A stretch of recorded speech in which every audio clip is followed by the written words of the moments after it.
everybody, and welcome back, finally, to the Shards of Nyrn. This is Season 5, Episode 9. If this is your first time here, you haven't really missed much. This is basically the first episode. Don't worry about the dragons. They're just there. They're on vacation. They're just happy to be back in the world, and they're hanging out. But we'll be getting into that in just a second. Hello, everybody. I'm Kelly. I'm the Dungeon Master here. I use he and him. I'm an Aquarius, and I like long walks under dragon-burned skies.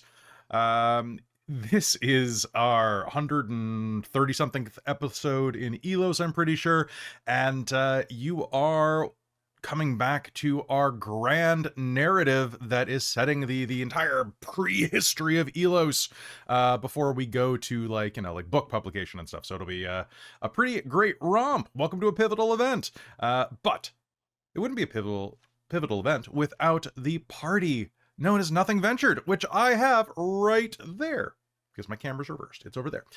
Let's go ahead and meet them. Let's start with Christine. Hello, I'm Christine. I use she, her pronouns, and tonight I get to play Malia Sunsworn, our Dwarven Tempest Cleric of Vela. But also, we just got back from Big Bad Con, and I got the best D&D thing ever. I have an owlbear, and it has a magnet so it can hold a fishy. And it is so cute. Apparently, I was right. This is episode 130. Damn, son. It's been a long time.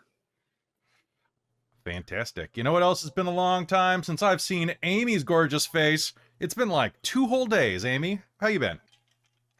I am here. I am present. My spine is a disaster, but I am here. Hello, I am Amy, and I am playing Tia Armstrong, the half-orc druid, Circle of the Moon. We both use she, her, or they, them pronouns. Nice. Also being amazing with a hurt back for reasons that, she can explain. It's Kat. Hey everyone, I'm Katrina. I use she, her pronouns, and so does my girl, Ace and Rightwing. She is a half-elf Gloomstalker ranger. My back does always hurt for various reasons, but not right this moment because I just had a massage. Oh, okay. I was talking about the other secret thing. I mean, that doesn't hurt anymore. But it did for a little while. But it's fine now. For a while. Which is good. You know what else is good? Winter.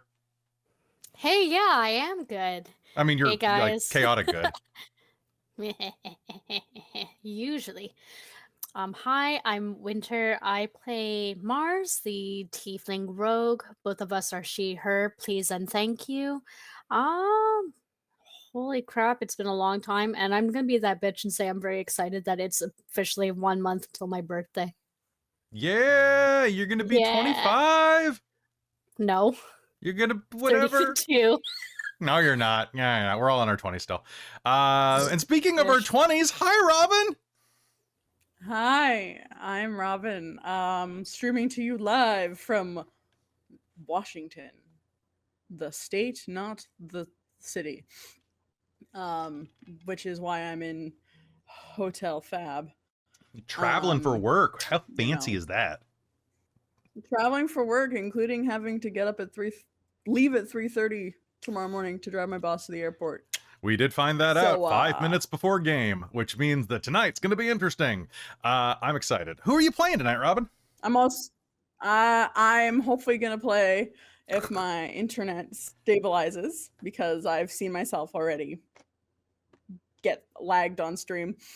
I am Robin. I use she, her pronouns, and I'm going to be playing Fadia Stardust, our Graviturgy wizard, Astral Air Genasi. Not Astral Air Genasi. I'm tired. I drove 6 hours yesterday. I had a full day of driving today around, and then we'll have lots of driving tomorrow. I'm dead. And very brain not working. But yeah, Graviturgy, Astral Genasi wizard. There are many things that you We use she, her pronouns too. Oh god, that's even more things. It's wonderful. Folks, we just made it back from Big Bad Con this weekend, so if you were in the San Francisco area, if we met up with you, if we saw you, we said hello to you, or if you're coming to us for the first time because you might have found a business card that was accidentally left on a table back there. It was an accident, I promise. Welcome.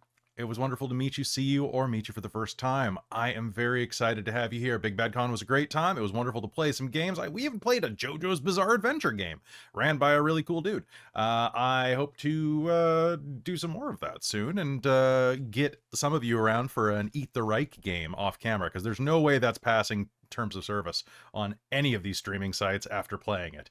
But I also want to do a big thank you because we're going to need your support coming up. This weekend on Friday, Saturday, and Sunday, that is the 1st, 2nd, and 3rd of November, is our 6th Extra Life Prime. That's right, Extra Life is coming once again, and we have to help the kids. They need our help, so come be a hero, join us, and help us fight, I don't know, gingivitis, disease, all of that stuff. Help us raise funds. Help us raise funds for sick kids. And in return, we're going to run 14 games for you over 3 days. I am in way too many of those, and because somebody got sick, I'm in even more. I want to thank everybody here who is running a game. I know at least 3 of the people that you see right now that aren't me are running games, and I'm very excited for everything that we have. These games are going to start running at 8 a.m. on Friday, and they're not going to stop except for like a little 8-hour sleepy sessions around...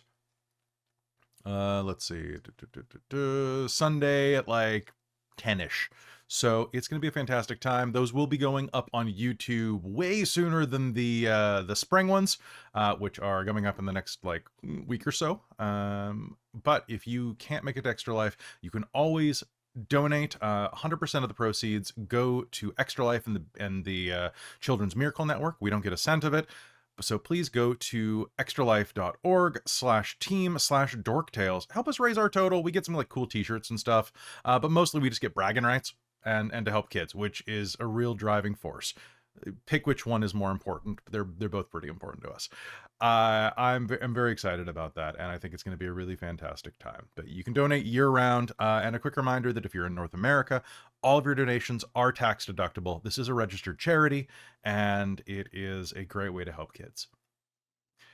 If you want to help Dork Tales directly, though, and not just help kids, maybe get yourself some cool dice, might I suggest our sponsor for the night, Bookwyrm Games. Bookwyrm Games was down in San Francisco with us, so we were able to hang out with a couple of their members and just kind of chill and shoot the breeze. They're a great company.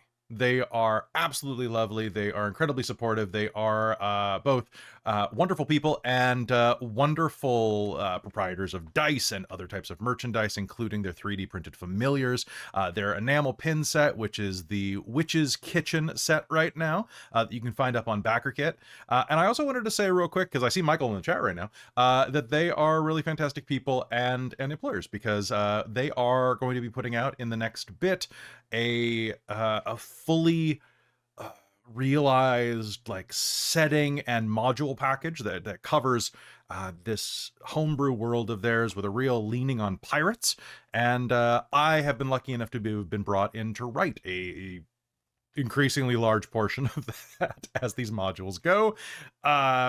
And I completed and turned in the second one of that today after polishing it up. But they have been absolutely wonderful to me, giving me extra time because we had some family losses and some illnesses come by this year that kept me from getting these done on time. And I just want to say thank you. Michael, I know we're going to talk sometime in the near future via voice chat, but I just want you guys to know that these people at Bookwyrm Games are absolutely wonderful. They're fantastic sponsors, and they really care about people. So if you are going to buy dice, buy them from good people. Don't just buy them from a megacorp or something like that. Don't get them on Amazon. Go to Bookwyrm Games. You can save 15% with code DorkTales, and you can make a difference in a small business. Every little dollar helps. And they do some really cool stuff, like their chess quests and some of their campaign coins. And just so much cool stuff. Who knows? They might even get into coffee, wine, stuff like that someday. But thank you, Bookwyrm Games. You guys are amazing. Thank you so much. Really do appreciate it. So it is episode 130 Does anybody have any questions? Oh, I forgot. I gotta do something real quick because last episode what did you do? You hit level 16? There we go. All right, level 16 it is. And last episode, I'll give you a quick recap, then we're going to start game. Tonight's game is only going to run until around 10, so it's going to be a bit more compressed because Robin has to get up at 3 a.m. or earlier, and but we're going to jump right into it. And with that, Robin, if you have any internet connection issues, just shut off Roll20, and because you're a wizard, we'll just wing it. I'll be very descriptive with things, so if it's already giving you a problem, just shut it down. Shut it down! Okay. Last time on the Shards of Nyrn, you traveled down the bleak current in the Underdark. From there, you broke away from the crew of the Black Bow, traveling north, away from the Doom March route that you were taking to reach the surface. And it was there that you performed the mission that you'd promised the mayor.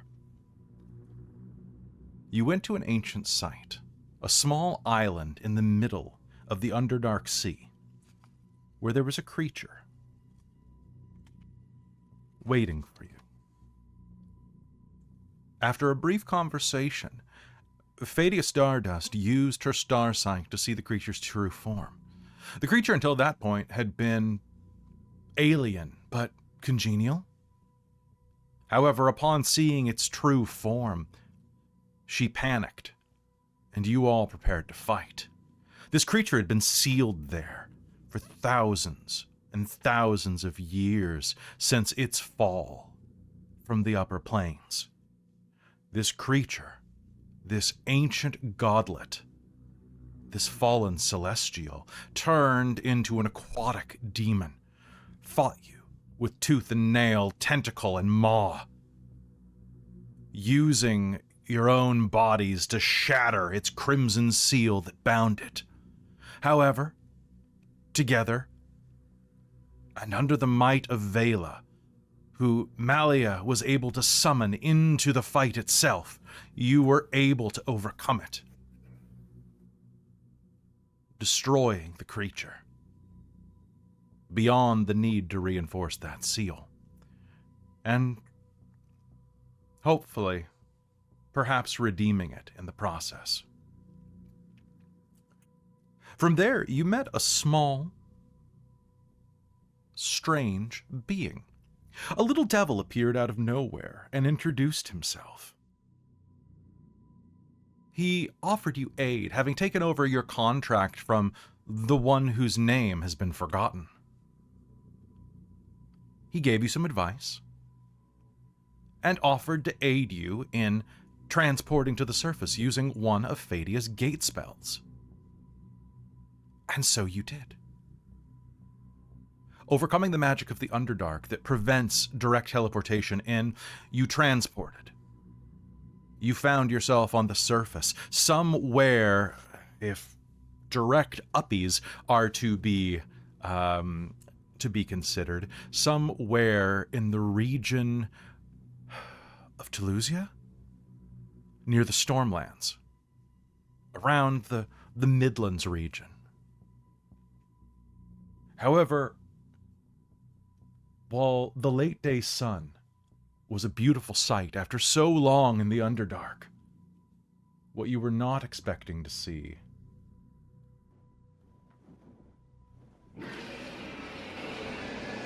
was a massive battle overhead. Above you, you saw soaring above the island nation of Valimar.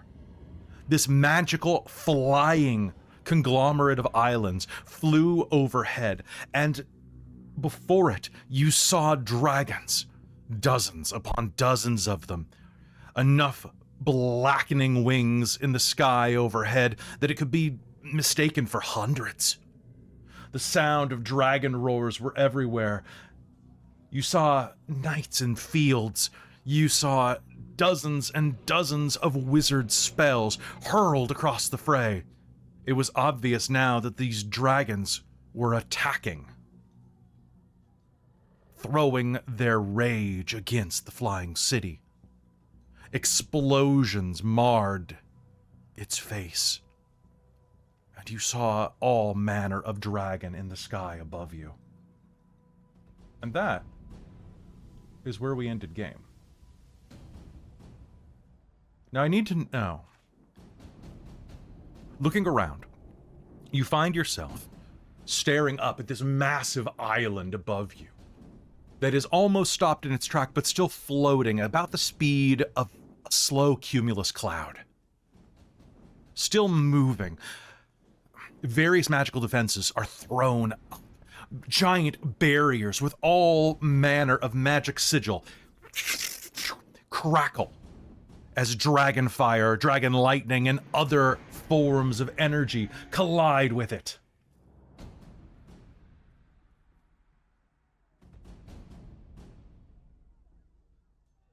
And yet, can I get an Arcana roll from everyone who's watching?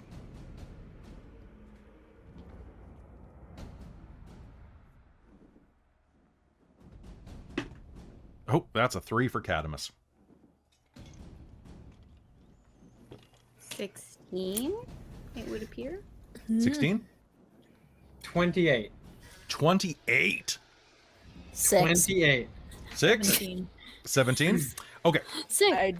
I didn't hear what people are rolling for. Arcana, Arcana. please.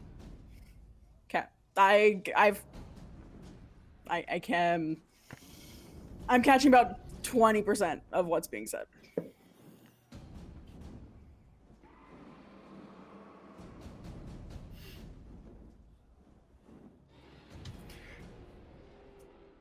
$19. Okay.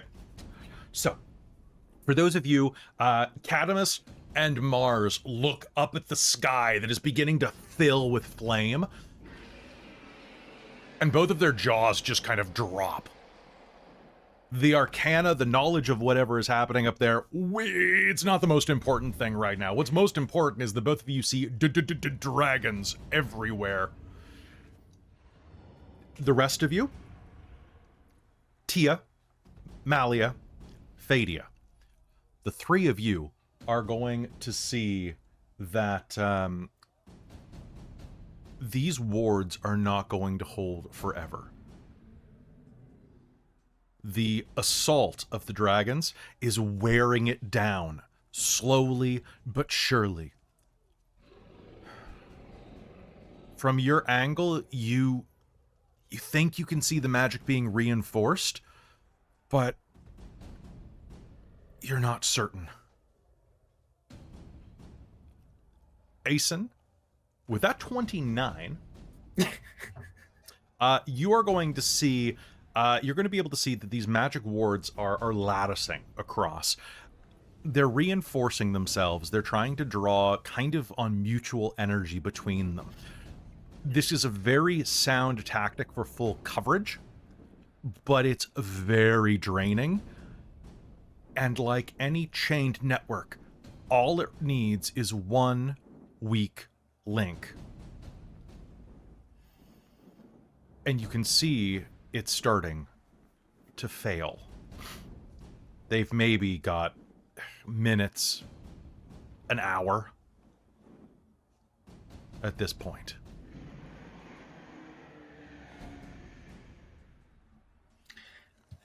Do I think there's anything we can do?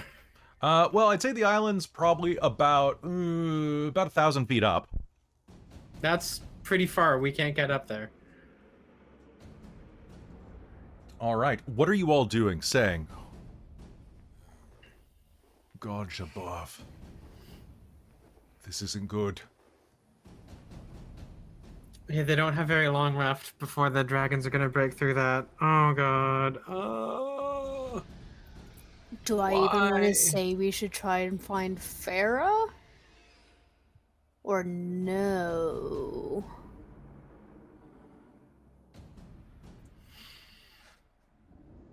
From the south, you'll all hear the sound somehow over the din of battle of a horse.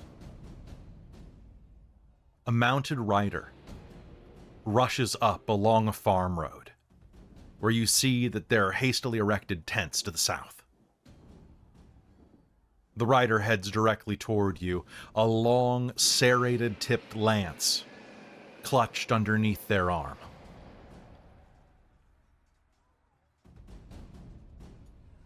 They ride up about 20 feet from you and pull their chestnut mount to the side. They look Hello there. familiar. It does not look familiar at first. I'd like everybody... 1 second, please. I'd like Mars, Malia, and Tia to all make me int rolls. Intelligence.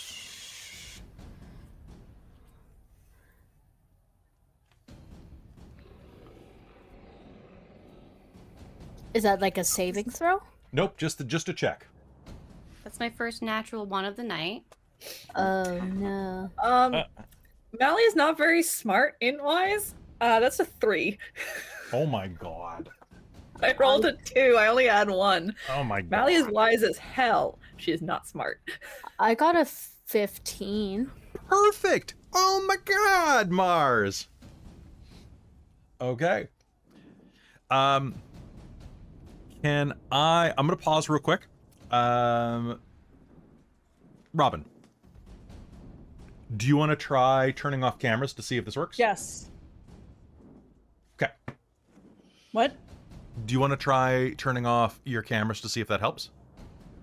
Sure, I can try. So I'm thinking I will take Warcaster.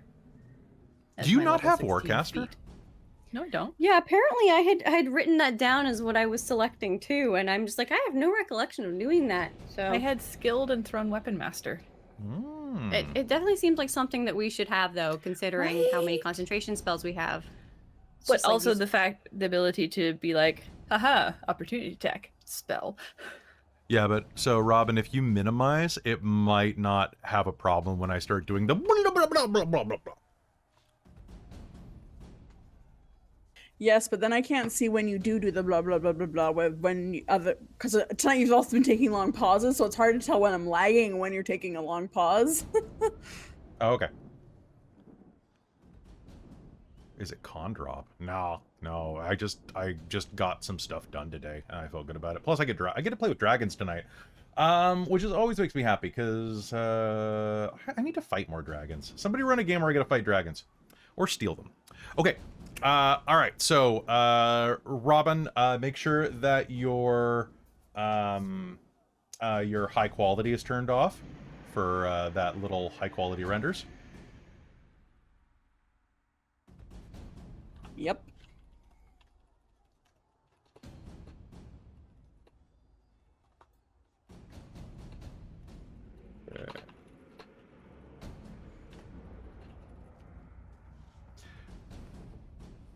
All right. You'll run whatever I want, Raven. I'll think about that. All right. So, hey, Fizzy Rabbit. Okay, so, folks, I'm going to cut back in here, and then we're going to we're going to kick some ass. Everybody, cheers. All right. The rider heads up to you. Pulling up, you say hello to them. The rider takes a look at you, and a feminine voice echoes inside of the helmet. You're the last people I expected to see here, but, well, Matt, it's been a while. And with a clunk, she raises the visor on her knight's helm, revealing that she is a woman in early middle age, mid-30s perhaps, human with a bit of a scar fresh along one of her cheeks. She has bright eyes and short-cut, straw-colored hair. Malia, Tia, you have no idea who this is. Mars, this is Danielle the Swift, the knight, lieutenant commander of Pitmarin. where you went and did the underwater adventure No way. in episode 2. Herf. Ouch. And it was, what was the name? Danielle the Swift. Danielle the Swift. Yeah. I'll be like, shit, you guys, this is Danielle from Pittsmarin. Look. I have. It's fine. I realize it's been quite a few years and you've been doing lots of everything that I've been reading about, but we could use your help. Do you have time? Our camp is just to the south. I mean, What's going on? yeah. She looks up and kind of just futilely with her free hand gestures as a dragon literally bird against a windows. Bonk! The side of the shield. Okay, I mean, So I can other than the tell obvious. Some of it. We've been away. That's fairly obvious. Why I don't think- we Trapped take in a cover realm and away.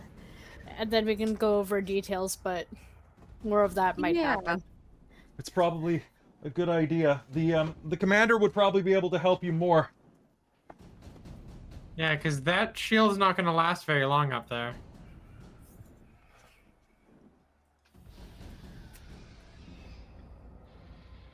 Unfortunately, I think that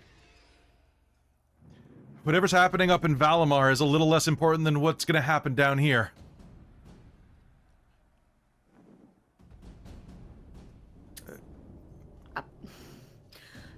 That's also very concerning, considering it's flying and they could crash it. Exactly. All right, well, let's head to your camp then. Follow me. And she will reverse her horse and begin riding to the south. Is everybody following? Does she realize we don't have horses? She's going at like a nice little clip. She's going at a canter? That's That- super fast, but That's fast. Okay, she's going at a clop. like trot is like a run for humans. Mhm. Okay. So she doesn't Like canter a lot? nice- No. Like Like Steady plodding jog. along at human walking speed would be. a walk. A walk. All right. Well, she is going to plod along then. Okay.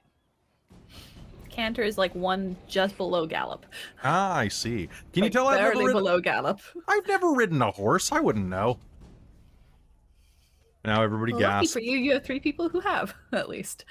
I'm not sure about Winter or Cat, but I know the other 3 of us, I think, have. Horses scare me. They're big. They unnerve me a little too, but you know, it is what it is. All right. With that, you make your way further to the south, finding yourselves. Ooh, yeah. Still have the color filter on for the Underdark. 1 minute. There we go. As you make your way down to the south, you find yourself in a hastily erected pavilion of tents. This military camp has, I would say, about 2,000 soldiers in it. About 500 cavalrymen, about 1,000 infantrymen, and about 500 archers and other specialists.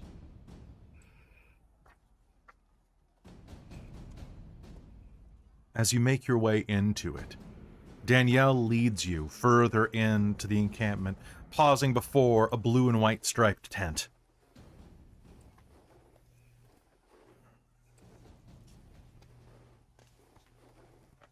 Here we are. She hops off her horse and heads inside, holding the tent wide open for you. announcing... I'll walk in. Sorry. Sir, no, absolutely. Walking in, she announces your presence. Commander, I have nothing ventured. Behind the desk, a face that is far more familiar to the lot of you, save for Fadia, is on the other side. A handsome half-elf. Half of his face scarred from battle. Violently scarred. Sits on the other side, a stone eye moving in the socket that once held bright blue eyes. Well, bright blue eye, I suppose. Hair pulled back into the nape of his neck, wearing armor as he pores over various documents, reconciliations, and maps. The half-elf known as Alfior, former Sergeant-at-Arms inside of House Claywin, and one of your fellow combatants at the Battle of Dog Run Bridge. A tight smile creases the side of his ruined face, but it's wide on the other side, showing a decent amount of teeth. He rises. Huh. Well, you're a sight for sore eyes.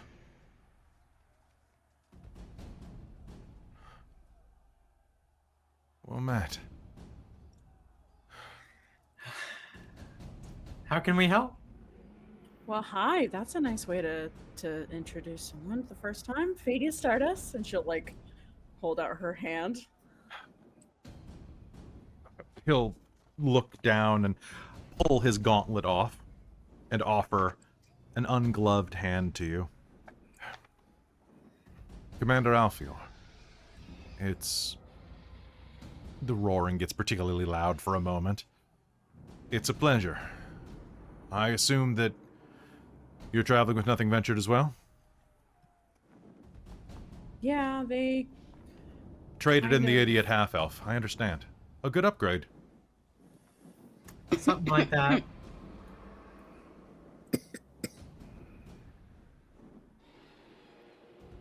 Well, it's good to see all of you, and I don't believe we've been introduced either. He offers his ungloved hand out to Asen. I'm Asen. Asen right wing.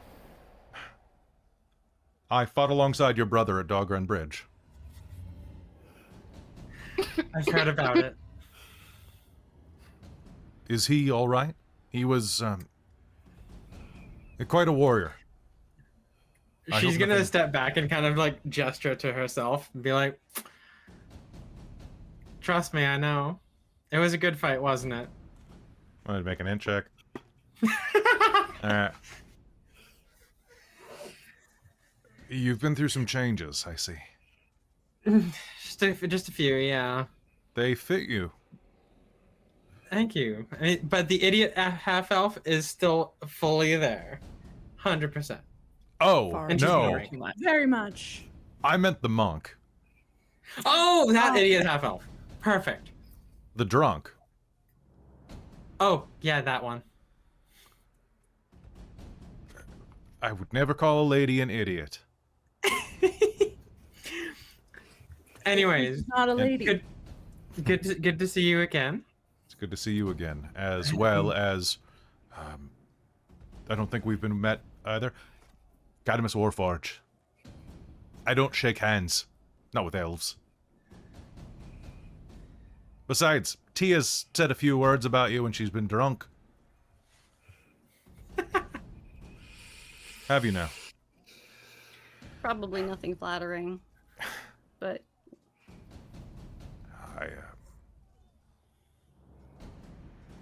I can take whatever she can dish out, historically. We don't have much time, but courtesy dictates that I offer you a beverage.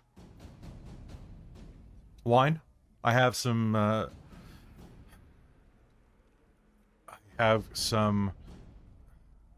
Taraxian Red. It's not particularly good, but it is shelf stable.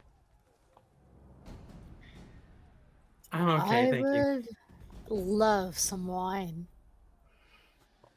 Danielle, help me pour. Didn't you say we had a deadline? Protocol's before important. The barrier comes down? Can't deadline without red wine. They swiftly pour I'm not this even gonna argue. this syrupy,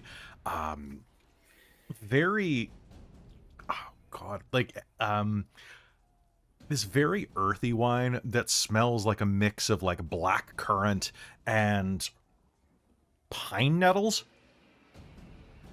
It doesn't make any sense. And I see Robin's camera's not on. I know it's not on, but I can see her nose wrinkling. Why? I don't know. It just seems like a weird combination. No. All right. So, they quickly hand you the glasses of wine, and he heads back around to the side of the map. I can answer any questions you might have. Why are there dragons attacking Valimar? What I can happened? answer... What happened is a much larger question. Presently, we don't know exactly...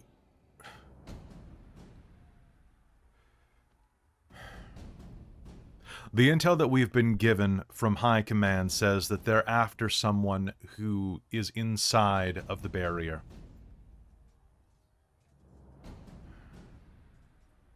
Okay. We don't know who it could be. Yeah, who is it? Or do we know exactly who it is?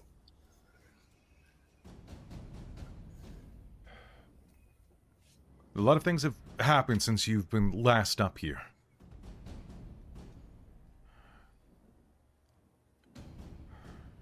Danielle, can you guard the door? Yes, sir. She steps outside, still brandishing her lance.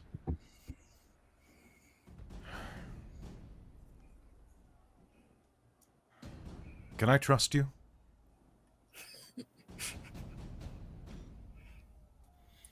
Yes, of course.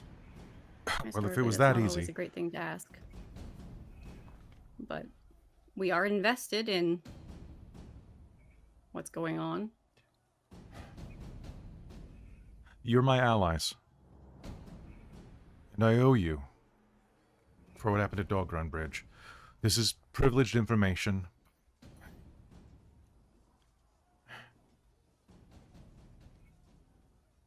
If it comes back to bite me, then so be it. They're looking for someone named Kaylee. Of course. Of course that's who they're looking for. Oh, well, that's not good news. That is... No. But, I mean, granted, I'm not surprised.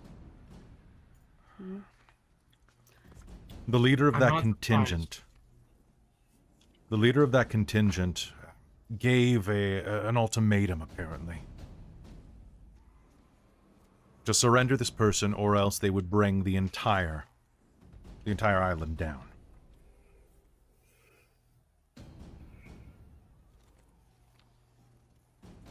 It hasn't been going well.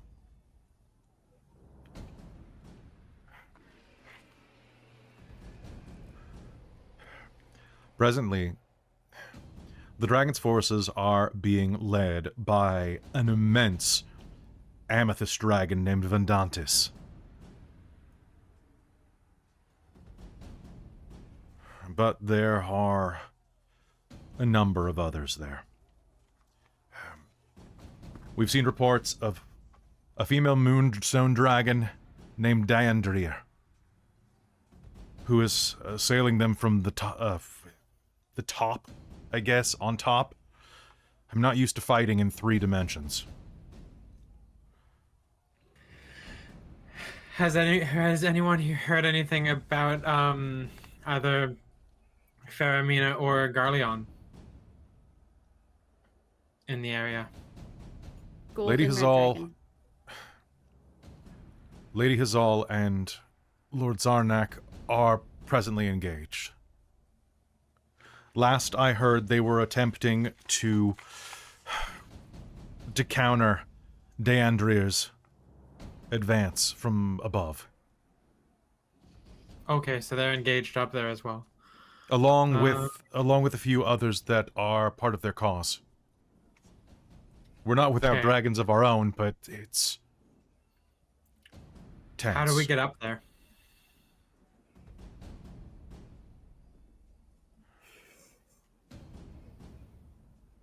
I honestly don't know.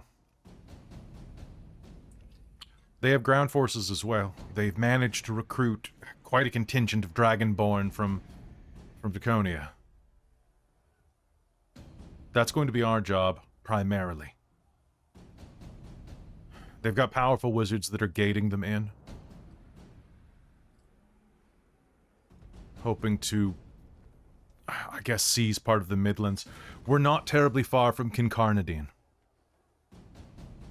Kincarnadine, for those of you who might know, I would like everybody to make me a history roll, just so I can tell you what we know about the city. 13. 13? Kincarnadine is a... spelled? It is. I also got a 13. Then now 24, 30. Holy shit. Kincarnadine is, so I'll give you the basics and then I'll work up to all the, like, hold on, this is gonna be ridiculous. Okay, I got 18. 18? Rolled the extra life dice 16. and it rolled me a nat 20. Nice. It knows it's extra life. Other times it usually likes to roll nat ones for me.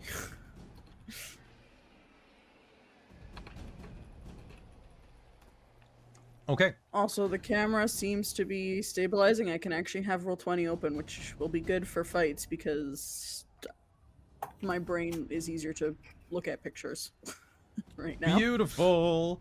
All right, so Kincarnadine, for those of you who got a 13, is a major trading hub in the Midlands. If you're looking at a map of Telusia is vaguely shaped like it's a U.S. kind of like blob style continent. So if Thestorel is over here and Edagon's Tower is right here, it's basically about a week's journey east from Edagon's Tower in Skillytown. It's right above the ancient forest to the south, along the Stormlands, and basically it's kind of at like the halfway point between the ocean and Skillytown. So it's the other side that you hadn't quite reached. It's a major trading hub because it's the biggest city until you get to Talos, or go down into either Sargassio or into the Three God Temple area. What's it called? The Causeway of the Gods. For those of you who got what'd you get, Christine? A 19?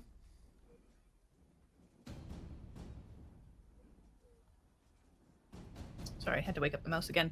18. 18. So you know that it's primarily a dwarven and human settlement. Kincarnadine has a number of rich mineral veins around it, and it is situated in a very hilly terrain. Not quite mountainous, but definitely a lot of hill dwarves. You probably have some distant family around Kincarnadine. Okay, so Kincarnadine has been around for about at least 2,000 years, Fadia.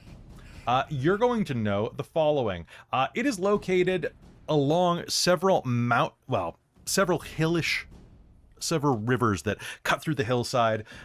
It has fairly mild summers because of the pocket that it's in, but rather cold, snowy winters. It used to be a fairly decent cross-country skiing spot for people, but it's primarily a stopover destination that is known for its mining. There are several adamantine and mithril veins. Well, adamantine being like a subsection of mithril, but there are like a number of mithril veins growing through there, as well as a large amount of silver and quartz. It also has very valuable flora and fauna in the region, particularly flora in the sense that there are a number of alchemical reagents that grow in a tight cluster. Perhaps being that close to a mithril vein has given them some form of just like natural mysticism to the herbs, but they're particularly potent, coming from quincarnadine. Quincarnadine was originally named as such, though, because it has long since been empty, but those silver veins used to be lined with gold as well. In fact, primarily, the place was founded as a gold mining settlement before they were completely stripped bare by human and dwarven miners. Because of that, the streets were literally paved with, lined with gold for a while during a gold crash about 2,000 years ago. Since that's recovered. Besides that, there's an extensive guild system, a number of festivals that celebrate the low-hanging mists that hang through the region, as well as a small magic academy, and a number of fantastic markets. It's well known for its rival guilds that attempt to usurp each other's control through skullduggery and open campaigning. It's basically like, what if Waterdeep was in Texas?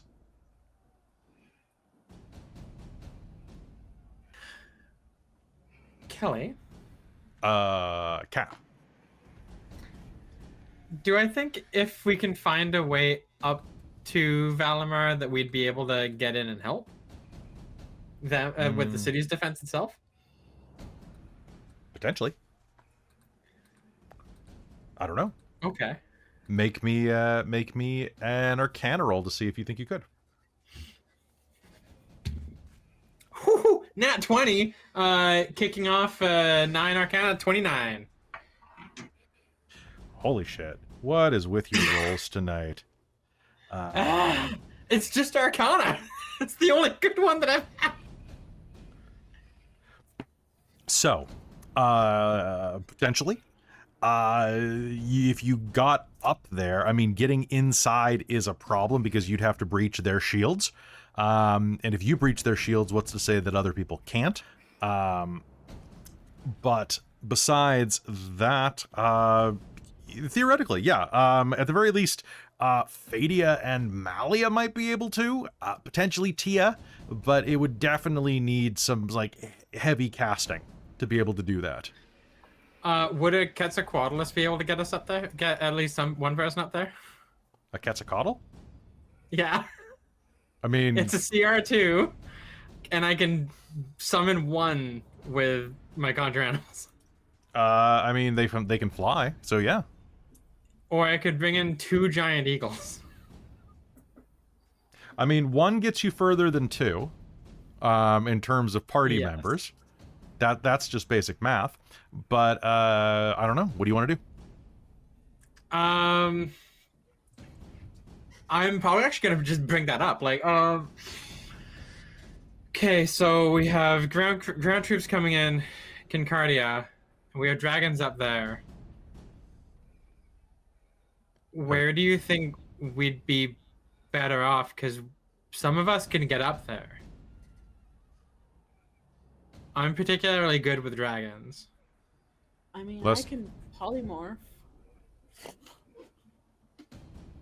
and fly people if that's what we're concerned about. Oh, I thought you said you were going... I thought you meant that you would polymorph a dragon. I mean, I could try that, but I don't think they'd like me very much if I did that. I think these dragons liking us is the least of our concerns at the moment. Accurate. Do you think that you could get inside to help them without causing their shield to break? I'm pretty sure we could get in. Maybe? I'm basing that off my last roll, saying, I think I can? You know But what? in- I'm with gonna much more look confidence. something up for Fadia. 1 second. And I know Tia's thinking about the parts that we saw, if there was any like security gates or like. Yeah, because we A lot went of that all was through the underneath. bowels of that city. Mm-hmm. Including into the old freaking ship. Might be like a back way in that nobody else knows about. That we saw.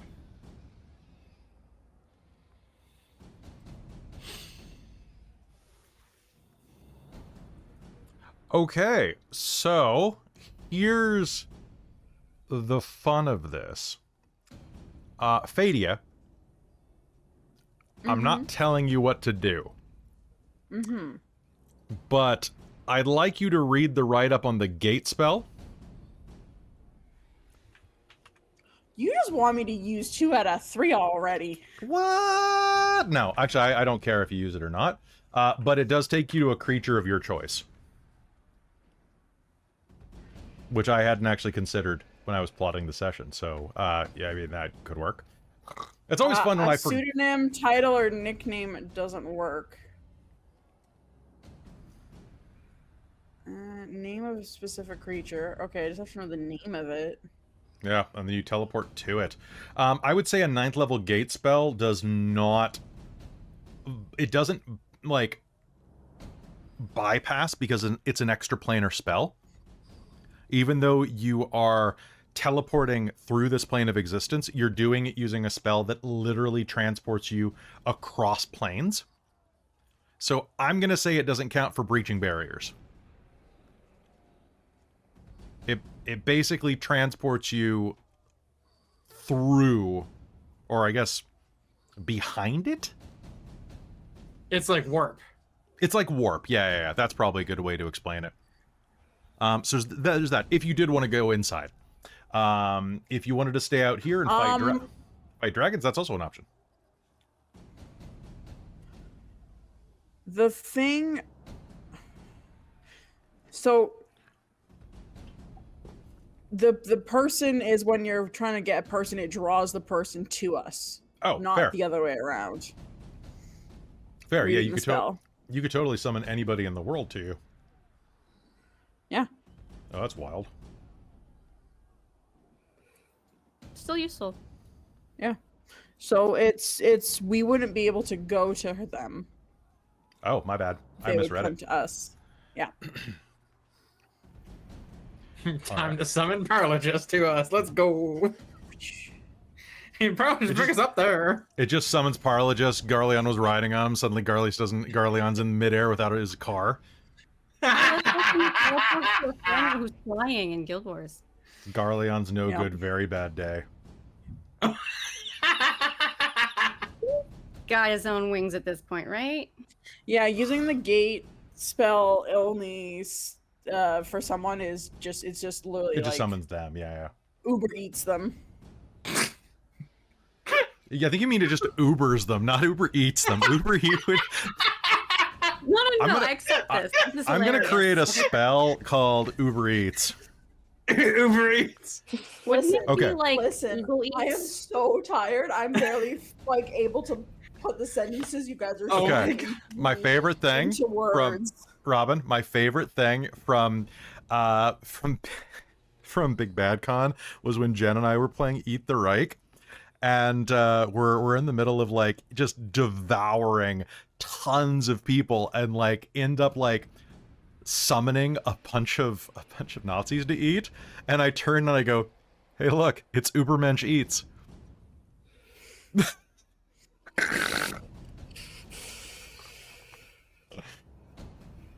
I'm shaking my head. Ooh. I hope you know I'm shaking my head. Right. I it was- appreciate you, Kelly. I liked it. But anyway, all right, folks. All right, so what are you all doing? Sitting around the table, thinking of what things to do. I mean, I know Tia is very much thinking, okay, where's everybody else? Where are my parents? Because Okay. we're on the surface now. So this barrier is solid, like a wall of force, right? Yes. Yes. Okay. Darn. Can I could turn us all into mist, but that won't work. do I remember in our travels throughout the underbelly of Valimar if there was like a back door that we You could didn't go down, you didn't go down that far. No. Okay. No, you went into its. You did not go all the way down. Unfortunately, we went into its guts, but not all the way through. Yeah, you didn't. Okay. You didn't find the we poop went to chute. the core area, and like well, not core, but the forge and the Mm-hmm. some of the Mhm. security levels above. Does Valimar have a teleport circle? Several, I think. Yeah, they have a ton.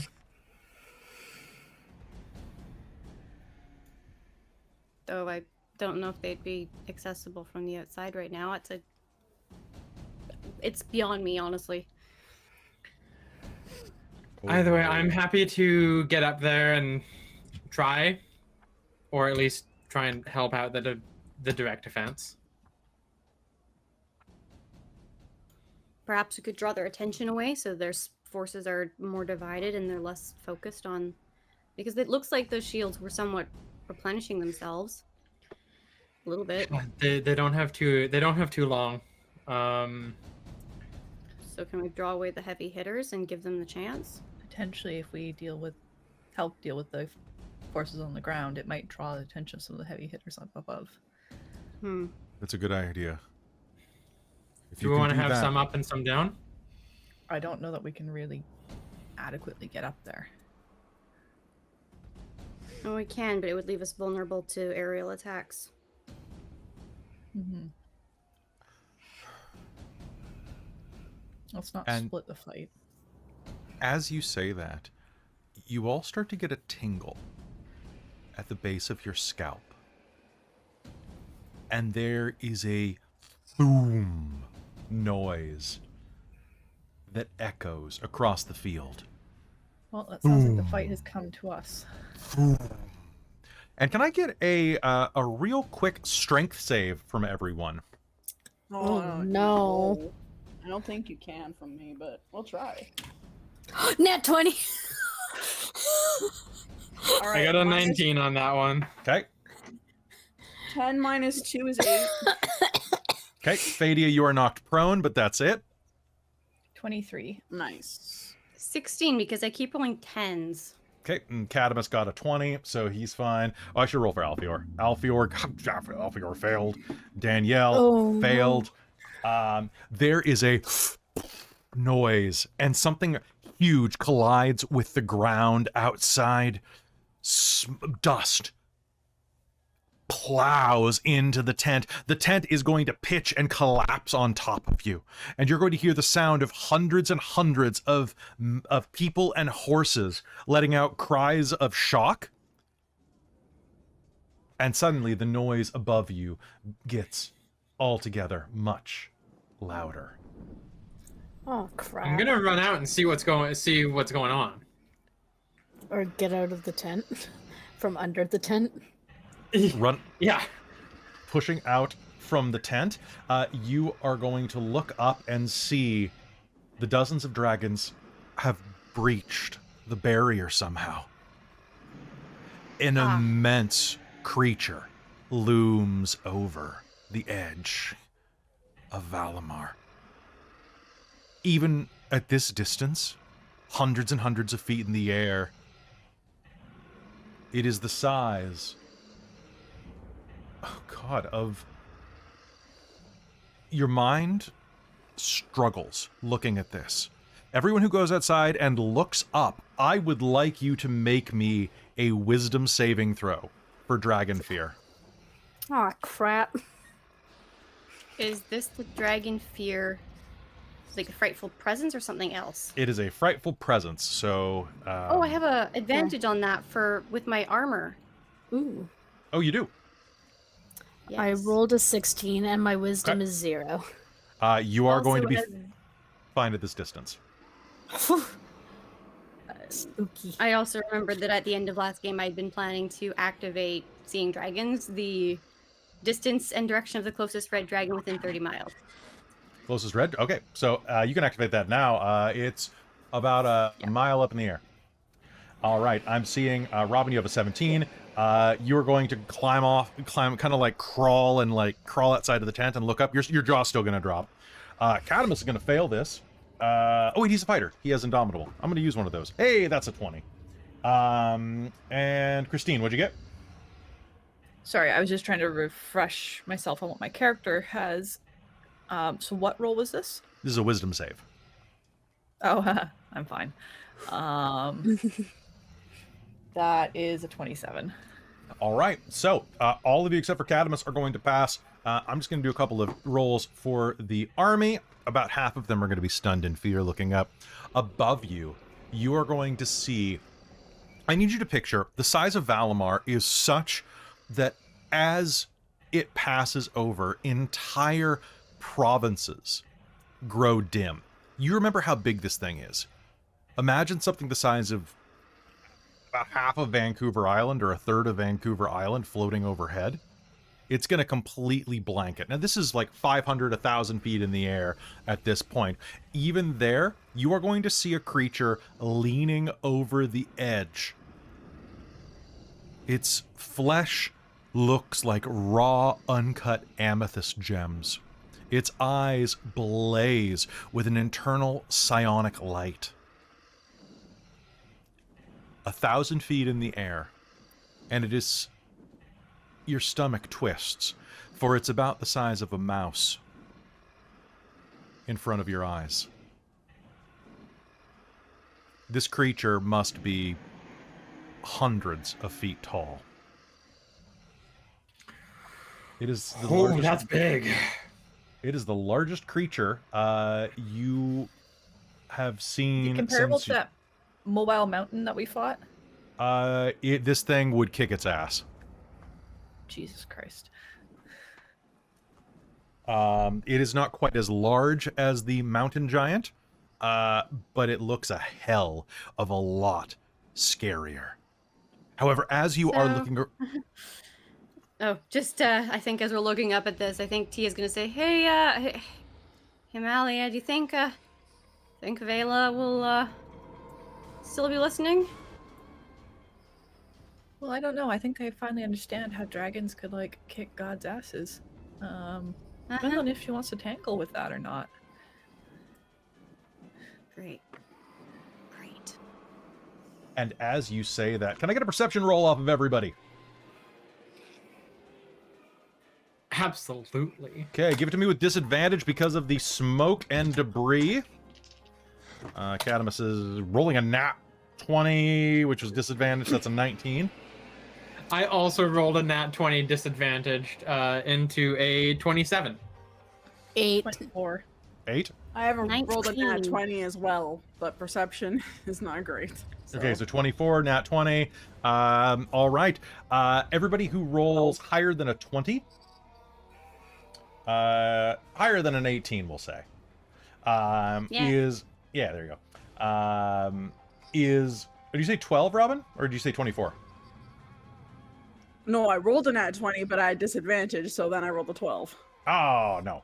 Okay, so several of you are going to look ahead. Cadamus is going to point, and Tia, you're going to see this as well as Aeson. Look over there. They're all after that one. On the ground, about 300 paces in front of you, you can see a tremendously sized green dragon. It lies on the ground, having left a tremendous impact from where it was hurled down from above. Above it, you see 3 other dragons, a silver, a white, and a strange yellow gem dragon, the color of topaz, circle and descend upon it. Can I get an int roll from anyone who, let's see, I need an int roll from Aeson and Tia.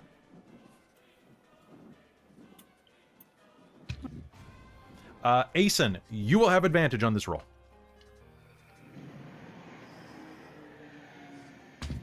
So this is intelligence, not like insight or history or anything? This is going to be a memory roll. Okay. So in that case, that is a 17. That is a 16 for me. A 16. Looking at this, you are going to see an immense green dragon. And there's only one green dragon you have ever met in your life. Meta. The dragon of the Greenhome Inn. Who got into that argument with Farah.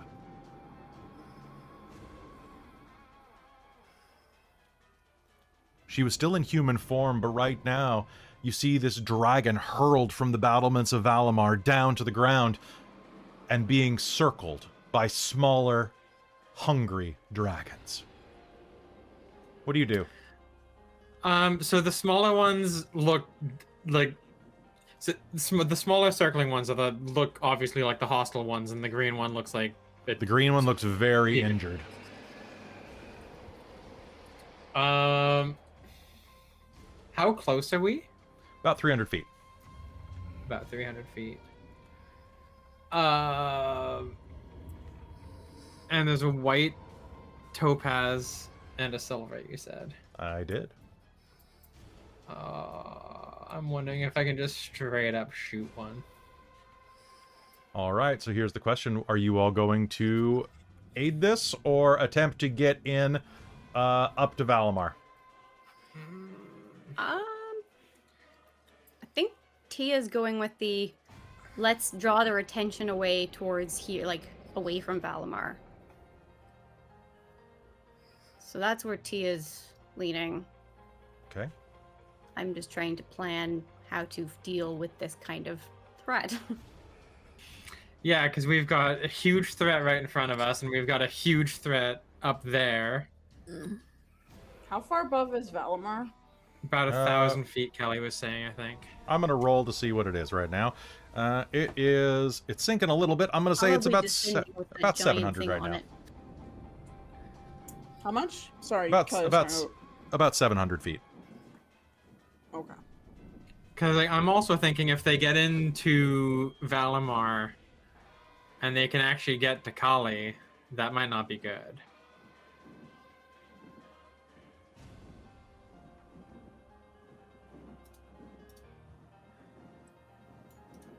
Malia, Mars, what are you doing? I'm kind of at a loss, mostly because any sort of threat level this huge that we've had to go against, we had armies with us. Yeah, and this time we're...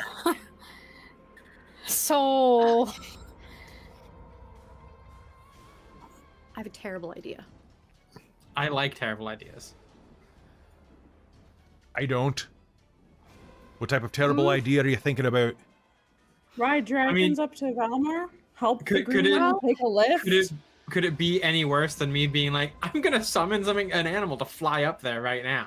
I don't know. Well, I haven't figured out that part, but I was thinking maybe I could level the playing field by reducing it a little. It's kind of very large. How so? Also, it seems like those 3 dragons are ganging up on that one big dragon. Yeah. And yeah, she looks hurt. Do you know it's a she? How can you Did I miss tell? something? I don't know. I didn't see it between its legs. I'm assuming. I'm assuming. I only know one You of green all dragon. people probably shouldn't assume that. It's probably not time for this. What's we your can plan, discuss Tia? that later. I think we should probably get up to Valimar. Tia? Yeah. Well, Oh my! I mean, yeah, fair enough. look, can we... Okay. My thoughts are provide some help to the dragon to at least give it a bit more of a fighting chance. It seems sort of on our way. It's all kind of in that general direction of awful, right? All right. Malia?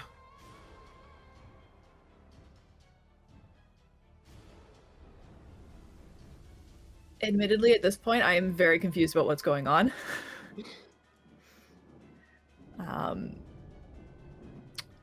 So I'm not quite sure what the decision making is. Basically. Yeah, there's like 1,000-foot dragon up there. I mean, up there. But 1,000-foot that's where dragons. everybody seems to be wanting to go?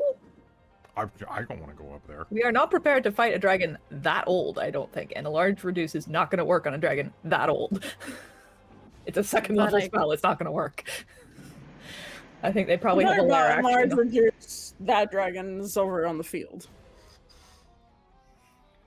Okay. Actually, well, they were talking about going up and leveling the playing field up there, it sounded like. Not down here. Honestly, I'm open to suggestions. I just think we can do something. I don't think we can tackle that thing by ourselves at the seat of our pants. No. All we that's going can to happen is make we're that going to one get killed. pointing at the green one larger. We can make green one larger and possibly heal it. Okay. Let's go to the green one. That will help something. And he is going to start hiking off in that direction because it's something. And this is all It's- terrible. I might shoot one. Well, we'll have to find that out because everything's terrible, and we're going to be rolling initiative right after this break. Don't go anywhere, folks. We'll be right back. Everything's terrible.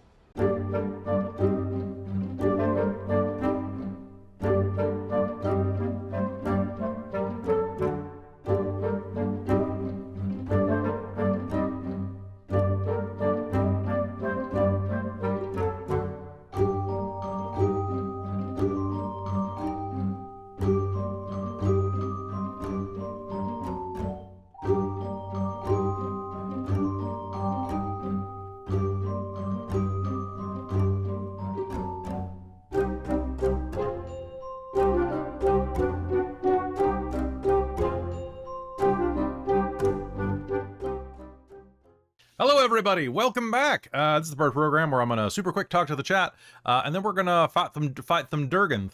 Hey, everybody. Welcome. Hope you're having some fun, and I hope you're enjoying the Shards of Nyrn. Thanks so much for your patience on YouTube. I am a couple episodes behind getting them posted, so you're going to be seeing this in probably November. Next episode is going to be a month from now, because in 2 weeks I'm on vacation. I'm finally taking a goddamn vacation, and am going to be getting a tan. It's going to be nice. I'm very excited about this, and but I hope you're not upset because Shards has been coming in spits and spurts, starts and stops, whatever the phrase is. But yeah, I'm very excited to keep running and to have less cancellations because hopefully we're gonna stabilize that. I'm gonna have 2 nights off a week where I'm not going to probably run games soon. It's gonna be nice. I'm very excited about that. I kind of let the schedule grow a bit out of proportion. I need to prune it a bit. So thank you very much for understanding. I've felt very guilty about the cancellations, which have been both my fault and Fate's fault, depending on, whose day it was. Besides that, there are a bunch of really cool things that are going to be coming to the channel soon that I just want to let you know about. So as we prune stuff off, new stuff is coming in. The first of which is going to be our brand new Ylos-based homebrew adventure that's starting on the 24th of November. It's called Cold Iron. It is a Wild West, vaguely Wild West inspired setting that is going to be running about 25 episodes, something like that. It's going to be an epic. It's going to be really fantastic. I love the art, I love the characters, and the plot is nothing to sneeze at, although it is very dusty. Besides that, also coming to the channel soon are, this is going to be the Year of Mage in 2025, where I am going to be running Victorian Age Mage and 3 other Mage games that are going to be on a rotating schedule, so they're not going to be like all at once. But there's going to be a Technocracy game, there is going to be a Special Secret game, and Mage 99, theoretically, is going to be running as well. Besides that, we are a scant 14 paid patrons this month away from Christine having to finally run that Regency era game. So consider it, because that's not that many. It's any tier level, and help me pay for my vacation. It'd be good. Besides that, the other thing that's going to be really cool about Cold Iron is I am going to be doing my best to have it ready so that I can publish it in chapters over to first the Dork Tales Patreon, and then eventually on DM's Guild, or I think it's going to have to be Storyteller's Vault, because DM's Guild doesn't allow homebrew in terms of world. Yeah, so it's going to be really cool. Besides that, a bunch of gaming companies have been in contact with us. There's a fantastic little gaming company called Always Queer Heroes that we might be doing something with pretty soon, as well as I randomly got a copy of the Magnus Archives role-playing game in the mail today. That was fun.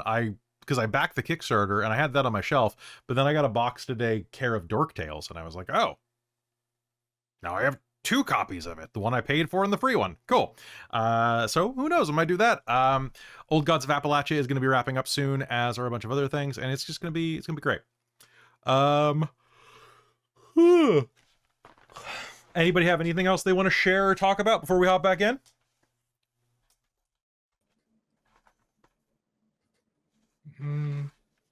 Not me. So All right, well, we're all... It is what it is. All right, so folks, without further ado, I think it is time to head back into game and to punch some dragons. You guys all ready for this? Let's head back in 3, 2, 1. Hello and welcome back to the Shards of Nyrn here on Dork Tales. Let's roll initiative. All right, let's start off strong. Cadamus with a 7. Okay. Well, I rolled a 20, so I'm gonna add my And a 10 for meta. 24. 24. Go ahead and pop it in the chat, so I have a record. So looking at this, my initiative score for this guy. Okay. Oh, I love it when dragons don't have dex bonuses. It makes my life easier. Okay. Okay, white dragons go last, apparently. And then Topaz Dragon goes there. Yeah, Topaz... White Dragon, check your privilege. Go last. Wolf. All right, so checking over at initiative chart, I have... ooh, beautiful. No, we're going to be acting in initiative phases. That is going to start off with Mars, followed by Asen, followed by Robin. What'd you get? Oh, no, I see it there. What'd you get, Christine? It was 19? a 19. Perfect. Okay, so... These are bad initiative rolls for dragons, guys. So I've got Mars, followed by Asen with a 23. Then I have Tia with a 21, followed by Malia, followed by... I'm just going to list them by color. So followed by Silver Dragon, followed by Fadia, followed by White Dragon, followed by Meta, followed by Cadamus, followed by... Oh wait, pardon me, the White Dragon wasn't there. I'm thinking of Topaz Dragon. White Dragon goes last. There we go. All right, so that is going to be the initiative. Let's head over to our maps.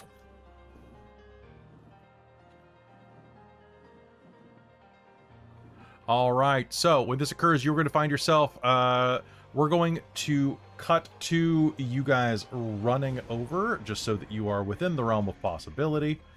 And we're going to start with you about 90 feet from this.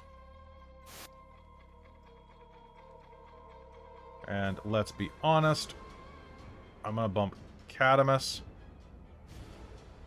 and Malia a bit further behind, because short legs. All right, so rushing forward, top of the initiative, it is going to be Mars. Mars, you see these dragons surrounding this green. And they're Green- about, did you say 300 feet away? At this point, I'm going to say that you spent some time like making your way there, spending your Okay. turns running. So that's about 90 feet at this point. Ooh, nice. Okay, and there's 3 here. There are 3 forming a makes- triangle around this dragon. They're up along this main road where you can see there's quite a bit of like scorched grass and debris. Nearby, a small farmhouse is completely burned to the ground where it looks like dragon fire hit it very recently. Mhm. Are they aware of us right now, or are they too focused on the green one? They are a little occupied on this one. Okay, so if I were to sneak attack, could I pull it off on this gold one at the front closest to us? The topaz one? Yeah, absolutely. Cool, cool. Cool. Okay, so I'm gonna roll 17 and then add 22 to hit. 22 to hit is absolutely going to be a hit. Roll me damage. Cool, and you said yes to being sneak attack? You can use sneak attack, absolutely. Are you Perfect, using, so what are that's- you using, your bow? You know what? Can I use my... Eldritch Blast? Yeah. Only, yes, because of the feat you have, you absolutely can. Only one of the blasts is going to get the sneak attack bonus. Okay, so you need So, 2 more, right? 'Cause I can need 2 do- more attacks, yeah. Yeah. Next one I rolled a 18, so that makes it a 23. That's a hit. The last one is not. That was a 2, so it's gonna be way too far down, though. 18 becoming a 23. I just want to make sure your attack bonus is correct. You're using charisma. What's your charisma bonus? My charisma is at a 4? Plus 4? yes. So I think you haven't leveled up your proficiency bonus in a while, Winter. You should. I'm at a proficiency +5. Should I add that? Yeah, you add plus that to your 10? spellcasting rolls always. Okay, cool. Then yeah, make that a bigger number than by 5. So yeah, you're at a +9 to all of your spell attack rolls. So that's gonna be Cool. a 28. What does that mean your third one is? I rolled a 2, so +9. Okay, so only an 11. That one's not gonna hit. Okay, so roll me 2d10 plus your sneak attack.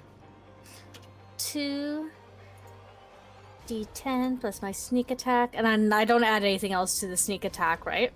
Just So I'm your trying to sneak use an online roller. Yes, probably So for the I best. have 7d6. So yeah, you and roll then plus- 2d10, 7d6, and then you're going to add. Did you take agonizing blast? Yes. Okay, so then add 8 to the total of whatever you roll. Roll 33 33 plus 8, or including the 8? plus 8. So that was Okay, so- all together. Sorry, all together is 33. Okay, so 33 total. All right, so 2 bolts are going to fire out of your hand, streaking across and slamming into the back of the topaz dragon. It's going to let out a shriek as this hits it by surprise. And that's going to do some damage to it. 33 points of damage are going to slam into its back. Do you do anything else on your bonus action or movement? I'll still move up. I'm gonna go more north and west on your map. Sure. So All as right. far as So I can go from there. cool. Using the dash action as your bonus action, you could move as far away as 60 feet. Okay, then I will do that, and I'm just gonna try to spread out a little bit so we're not all in one glop. Sounds good. All right. And So that go should ahead. be my turn. Sounds good. You should be able to go ahead and move yourself. All right, that is your turn. Mars fires 3 bolts of arcane energy that surge across the battlefield, slamming into the topaz dragon, and then she cuts a rug, taking off to the west here. Aeson, would you have ran up with these guys or looked for a better defensible position behind? She's gonna look for a better defensible position behind. because she is way better long range than short range. Okay, so we are going to say that you probably held back about 120 feet. So I'm going to put you kind of over by the collapsed house. Perfect. Yeah. So that gives you a distance of... That's only 100 feet. Feel free to move yourself further into the house. Perfect. Okay, so you could even get some half-wall cover there. Turn this into a boomer shooter. Yeah, that's exactly... I'm doing long-range precision, baby. All right. All right, so what's your plan? What are you doing? She's gonna make three shots. Okay. -5 plus 10. Okay. And then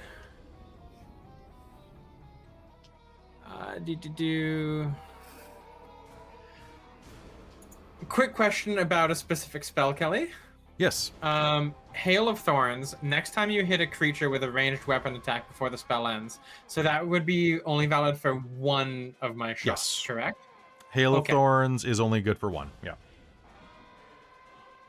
Okay, and that's 3d10 if they fail a save. I'm gonna give that a shot, actually.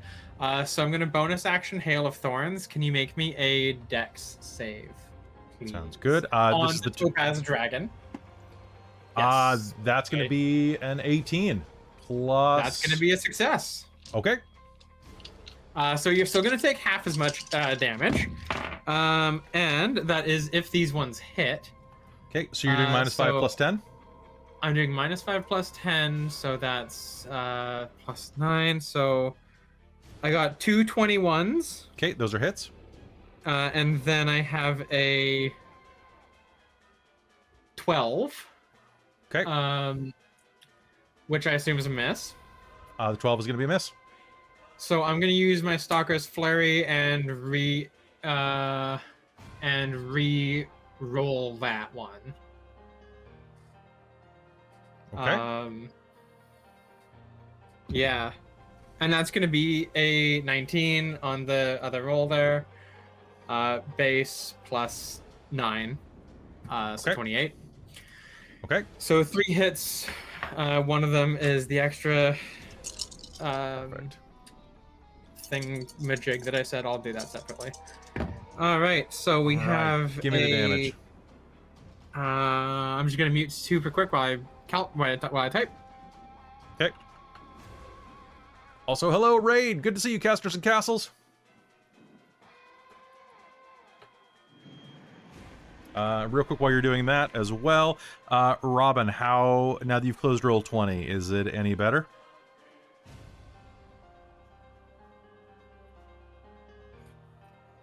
Nope. No, that's what I said after roll 20. Nope, closed roll 20. My computer is terribly. Everyone is a robot. Okay.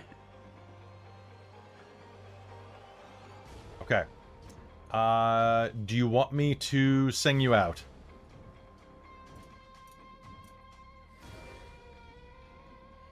Maybe let's see if it's just this, like, if there's like a blip, someone decided to go download a, ton of porn at the hotel or something like that right now.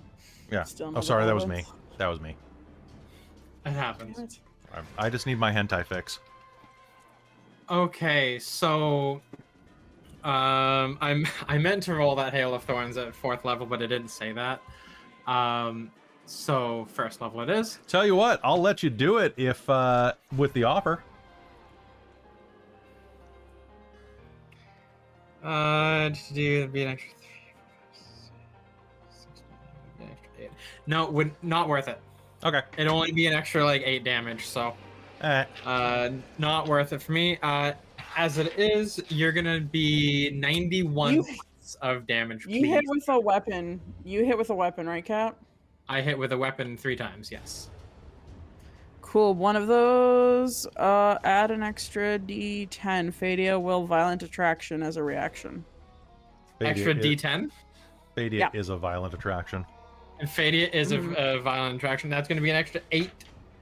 So we're up to I got it all. 99. 99 Oh, points of you damage, please, just Kelly. failed. You almost got the hundy. All right. I know, I'm so bummed. I got 99. 9-9. 99. 3 bolts of radiant light fire out of radiance, colliding with this creature. It does not have a resistance to radiant damage, and that is going to shear right through one of its wings into its torso, dealing a significant amount of damage to it. It's going to let out a cry of pain, and I'm guessing you're going to take cover as your move? Oh yeah, she's going to basically like retreat back into prone. Not prone mechanic prone, but Yeah. I mean, you can go prone and then use half your movement to stand up next turn. It gives you full cover. accurate. It does. That's fair. Yeah. So actually, yeah, I'm imagining like she's like laying down, like using this rifle as like a sniper rifle. Actually, so That sounds about right. she was Okay. probably prone to begin with. All right. Is that the end of your turn? That is the end of my turn. I bonus action, full action. Yeah, that's it. All right. Sounds good. All right. I'm going to use a legendary action on behalf of the Topaz Dragon. The Topaz Dragon is going to let out a roar, look around, can't see you, but can see Mars. It holds a claw up and makes a crushing gesture. Mars, I need you to make me a Constitution saving throw. I just said, wee, and then okay. I was on mute. Constitution save? Constitution saving throw. 13. 13. You are going to feel this horrible sensation as all of the objects in your possession, your armor, your clothing, your flesh, begins to crush in on itself. You're going to take, that's going to be 26 points of necrotic damage. Oh, As gross. you just start to crumble and feel this horrible sensation boil up inside of your gut. I don't like that. I don't like it either. Oh. I'm going to You use a said legendary 26? action. 26. I'm going to make a legendary action for the white dragon. The white dragon is going to whip around and is going to crack Meta in the side of the face, scoring a critical hit that is going to deal another 30 points of damage to the ancient green dragon.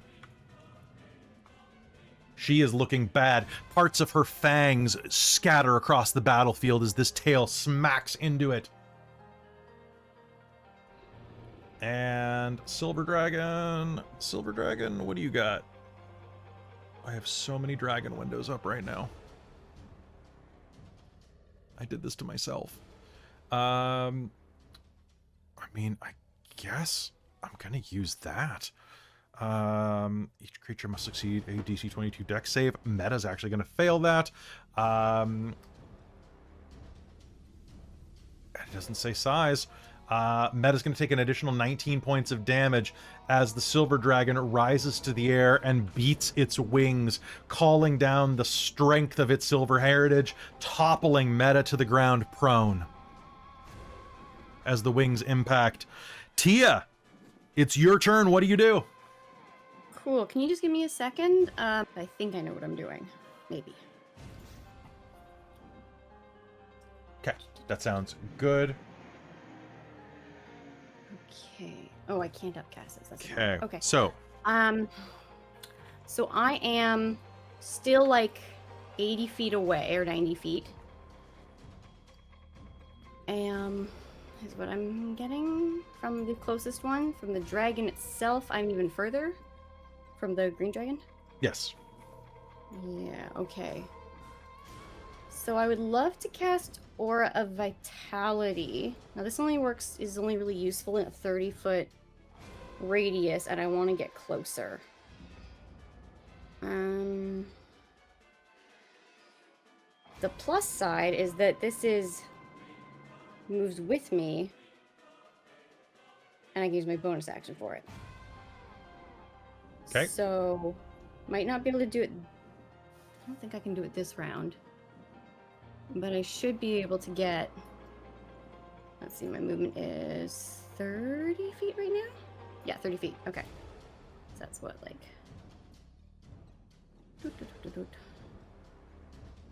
Not very far. That is really not far. Okay. So... In that case, I want to be a bit closer before I do that. So instead, I'm going to do conjure or summon. Okay, here's actually the question. Do I conjure a fae at 8th level? Mm-hmm. Meaning it would summon a CR 8 or lower fae spirit in the Okay. form of a beast that you would then have this. It apparently says you would have the statistics, the stats for it. Okay. But, or I could do an elemental, which has a little bit more straightforward stat block. Whatever you think is good. They're both pretty darn cool. So,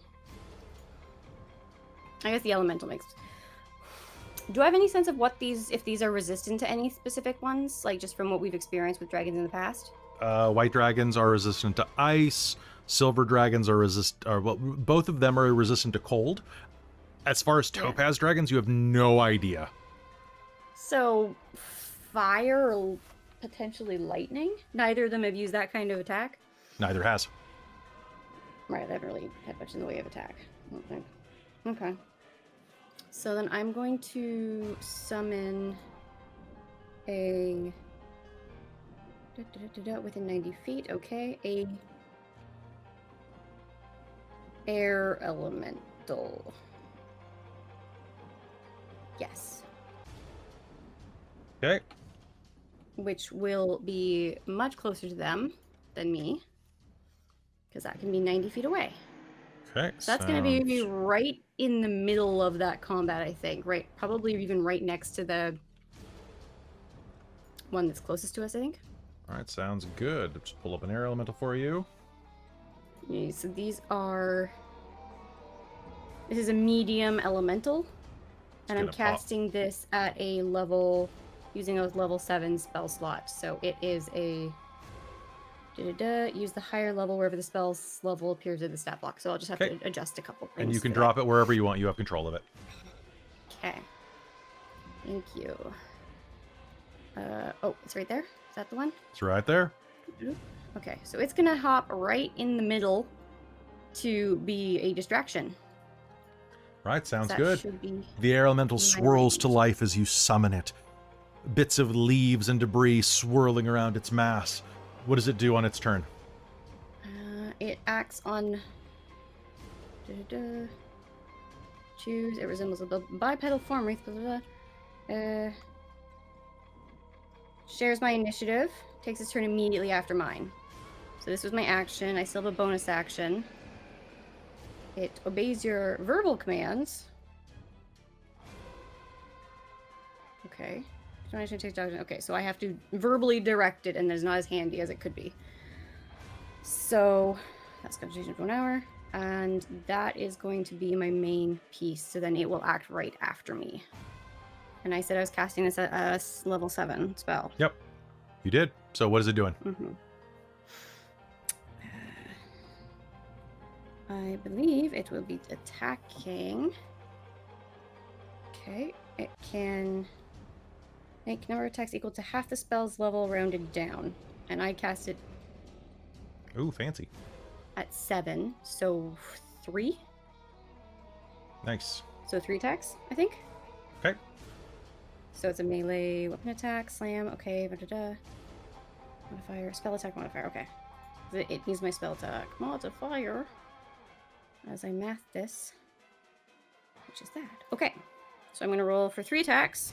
I don't believe there's any bonuses other than my spell attack.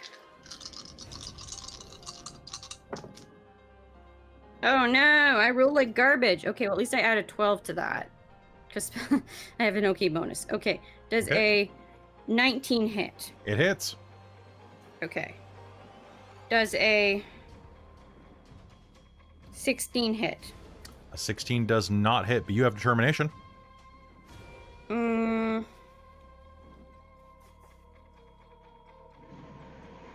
Sure. Well, look at that. It Let's do hits. that. Yay! Set the mark that I spent it. Okay. And then the third one will not hit because it was even less. Okay. Haha. Wait, I have inspiration too. You do. Can I use my inspiration on the third one? Yeah. Ooh. Ooh. I don't think that helped me much. That's a 17. A 17 is just going to miss. Oh well, that's okay. But that's still 2 hits. Because this is going to be presumably magical because it's an elemental. I think. Yes, it will be magical. Yes. Where are my d10s? Hiding. They're all hiding. We need to get you some more d10s. Play some I more have a mage lot. They're games. just merged in with everything. Fair. I have a lot of dice. That is not the problem. You need more. Have you considered Ooh, Bookwyrm okay. games? Yeah, and I even am rolling with one of the dice that I picked up from in San Francisco. Okay, let me just do the math on this one. Okay, so for each one on a hit, because there's multiple, it's 10 plus 4 plus the spell's level and bludgeoning damage. Magical. Yep. So that is that plus. Hold on. Is this the 2024 version of the spell? Shouldn't be. It's from the 5. It's my 5e set. Oh, okay. It's just I've never used this spell before, and I don't ever touch the summoning ones. Fair. It's the I think this is a lower level. It's from Tasha's Cauldron of Everything. Oh, yeah. Those were a little funky. Yeah. Plus the spell's level in bludgeoning, which I said was at 7th level. Okay, so first hit is 21. That's 21 damage? Yes. Damn. Okay. Second one is 19. Okay. Do I have any saves that I have to make or anything like that? It's just a melee weapon attack. Okay, but not from like being knocked prone or anything like that? No, nothing that fancy. Okay, those are 2 phenomenal hits that are definitely going to distract this thing. Beautiful work. Woo. All right. The elemental swirls Add it into on. being and takes 3 gargantuan swings into the side of this topaz dragon's face. Punch, punch, and a whiff as it pulls itself back, barely keeping itself on its feet. And with that, we are at that initiative. So, suddenly, you are going to hear a noise echo across the battlefield. Can I please get another strength saving throw from everyone? Catamus, that's going to be an 18. That's going to be fine. What the fuck? A nat 20 for Fadia. It's Fadia's time to shine, baby. That extra life die, yo.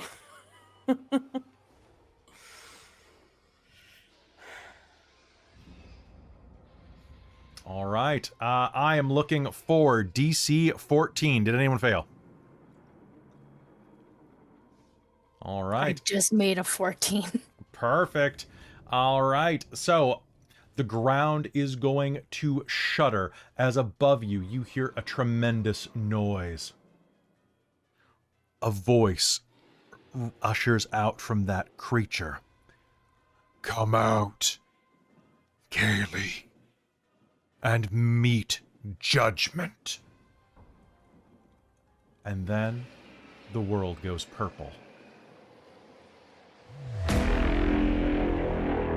A bolt of energy echoes across the field.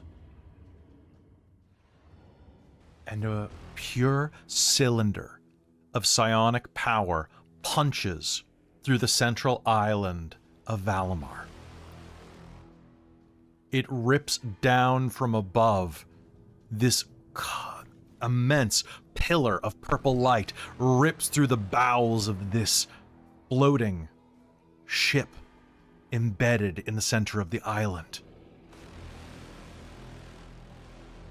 the force causes an eruption that almost knocks you all to your asses as it spreads across the field. It leaves a 40-foot diameter crater in the center of the island. And as it does, Valimar hangs in the air for 3 heartbeats and then begins to sag in the air and fall.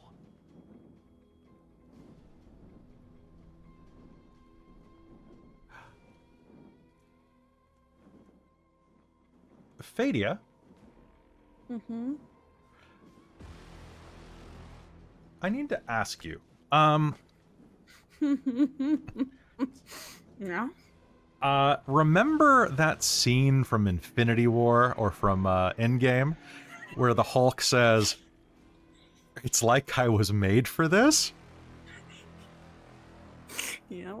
As the only graviturgy wizard on the continent and one of 3 on the planet, what would you like to do? Fadia's gonna look at Valimar, look at her group, and she's gonna go, "Keep fighting the dragons. I'm gonna go catch a city." And with that, Fadia is going to rush away and begin casting one of the biggest spells of her life. But Robin, your internet connection sucks, so we're going to write you out there. This was always part of the plan. You just got it a little earlier than expected. Yeah,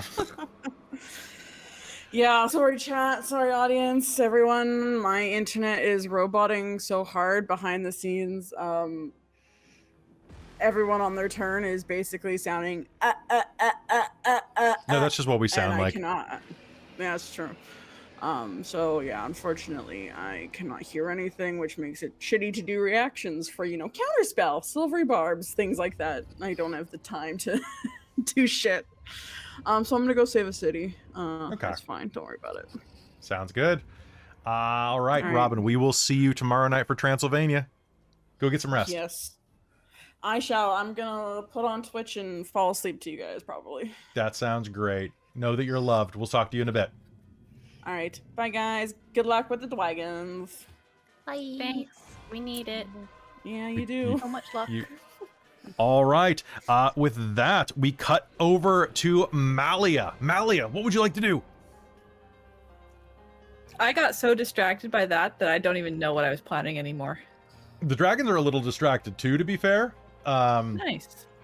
But I will let you know that the dragon, so Meta, the green dragon that you apparently are allied with, who you've never met before in your life, is looking rough. Okay. I would not say on death's door yet, but I would definitely say, hold on, let me just do my, not quite decimated, but halfway there. Okie dokie. You have far more hit points than she does.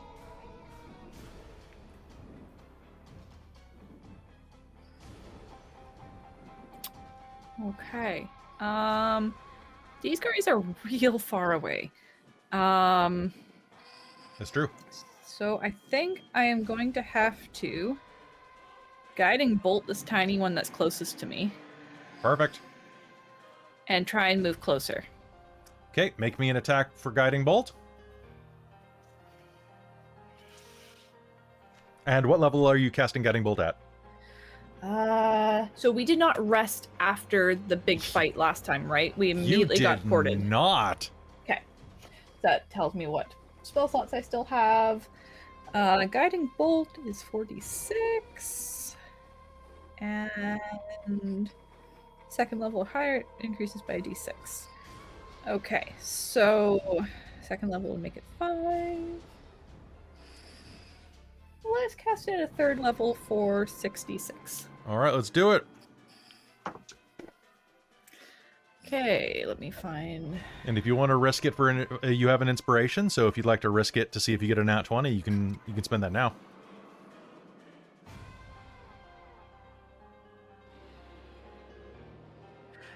can't remember. Was this a game where we got it every Yep.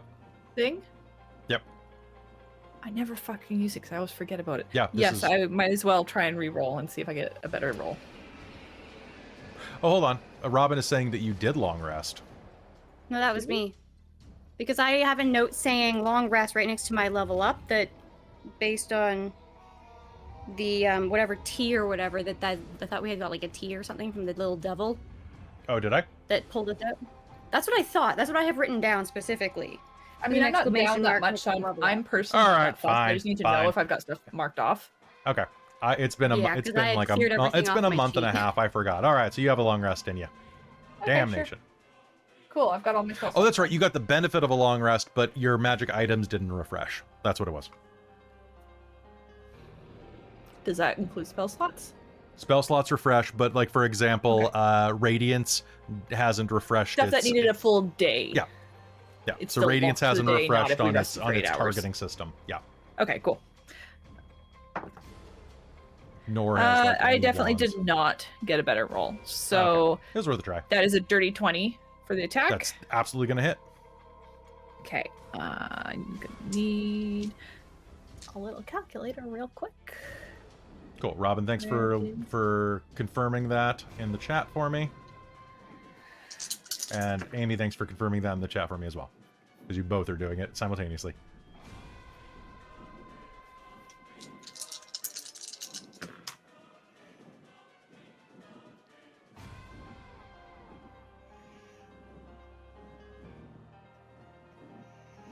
Okay, so that is 66. So that is 26 points of radiant damage. 26 points of radiant damage, and it is now glowing. And... Sorry, I'm just trying to remind myself of what I have. That's weapon strikes. Okay, cool. I am good. So I'm also going to move, I guess, to just in front of Tia. Okay, just in front of Tia. Because of your short legs. My wee stubby legs. Okay. All right. The silver dragon is going to make a tail attack against the air elemental. Does it have the reach on that? Let me just double check that real quick. Because it was...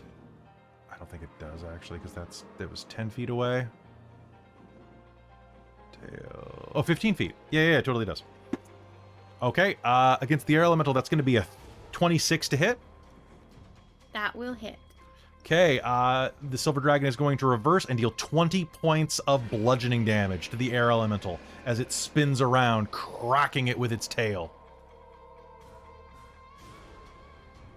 All right, and with that, that's going to be the end of Malia's turn. It is now the silver dragon's turn. The silver dragon is very annoyed, and is going to... Oh, he's going to finish the fight. Well, I'm going to be fair. Is going to use 60-foot cone. So, I think the silver dragon is going to surge down, landing 5 feet in front of Mars, crashing to the ground in front of her, and is going to be able to hit Mars, Malia, and Tia as it breathes in deeply and exhales a massive cone of gas. Can I get each of you to make me a con save? Oh no.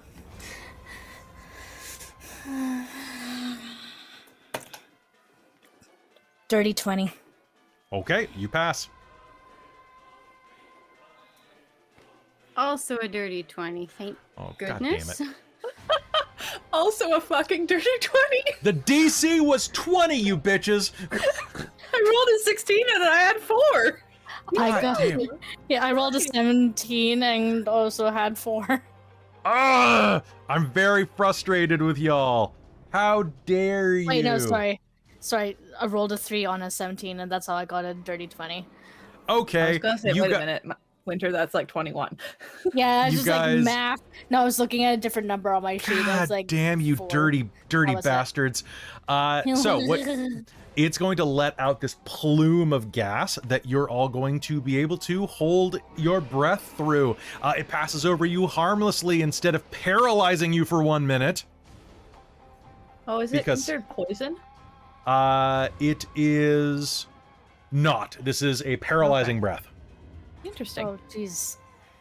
Yeah, Oh, silver jeez. dragons have pretty cool stuff. And Uh, because it landed in front of me and tried to attack me, do I get to do a reaction? You do not unless it tries to leave your space. Okay. Sorry, fam. It was a worthy effort. That's its turn, though. Fadia is off doing Fadia things. The Topaz Dragon is very upset at life right now and is distracted by your approach. How smart is the Topaz Dragon?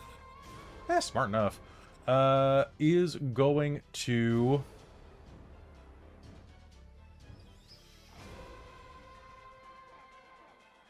Oh, man. He's gonna rip apart. Yeah, he's gonna... Oh, of course. I don't have to do that. Is going to glare down at you all and is going to vanish and reappear directly north of you. Just reappears in a blur of psionic energy. I need Malia, Tia, and Catamus to make me a saving throw as it opens its mouth and unleashes a torrent of necrotic energy. This is going to be a con save again. Nat 20 from Catamus. About time you did something. Dirty 20 again. Okay. 17. DC was 17. And sorry, are we rolling again? Not you. It Okay. lets out, it's just a cone, so it is not able to hit you. Okay. So, Amy, you are going to take 21 points of necrotic damage. Okay. I need to roll a concentration check on my elemental then. Sounds good. All right, that was my bonus action. Okay. So as you're doing that, it is Meta's turn. Actually, Meta's going to use one of her attack, her legendaries. She's ancient, so she is going to do cast Cure Wounds on herself. The highest level she can, and is going to generate 33 hit points back, and is now comfortably in the mid numbers. My spell, I failed my concentration check by rolling a 2 and a 3, and neither of those is enough. All right, Fairly certain. the So, air elemental This one, is going to vanish. yeah, this one vanishes. It does not rebel, like some of the other ones do.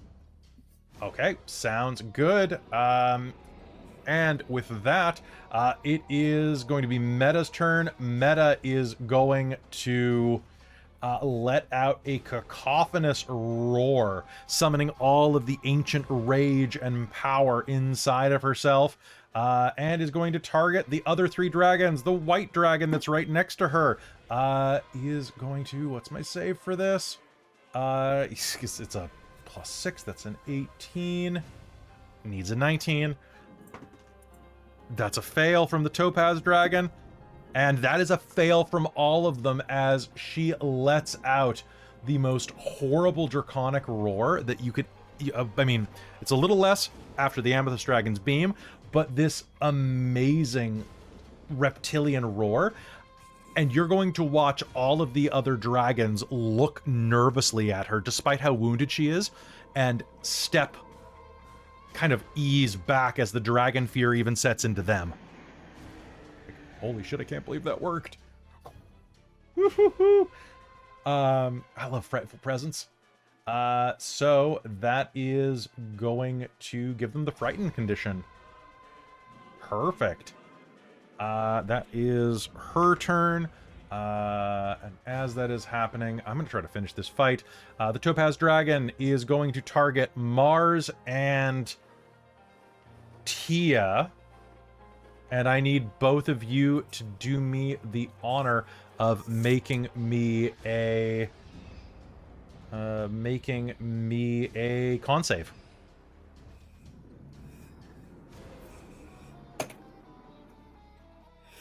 I rolled an 18 and add 3. All right, you're I fine. have a total of 18. Okay, you are fine. It's use or lose on this one. Once again, it reaches out, making a crushing gesture with its hand, but unfortunately that is not going to manage to do anything as you avoid it.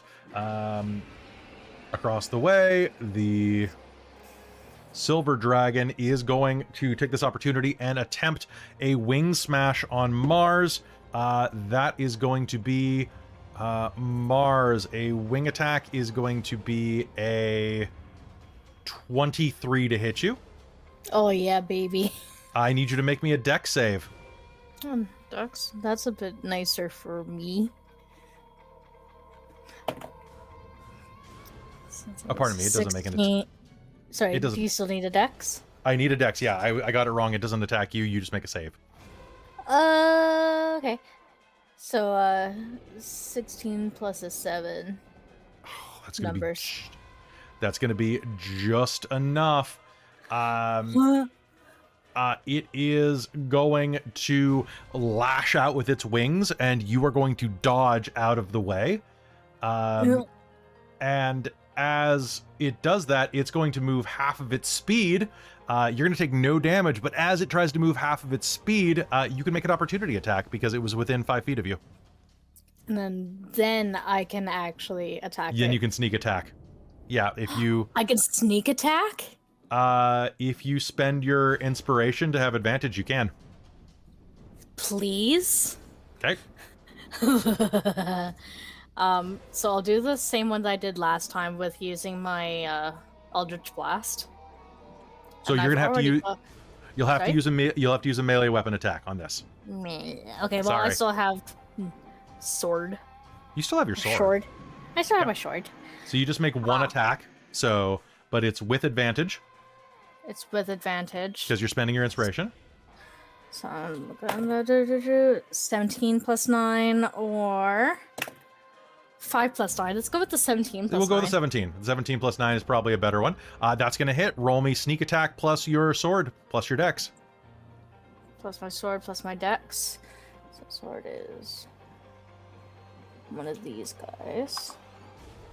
There's too My many dragons on the field, guys. Start taking them out.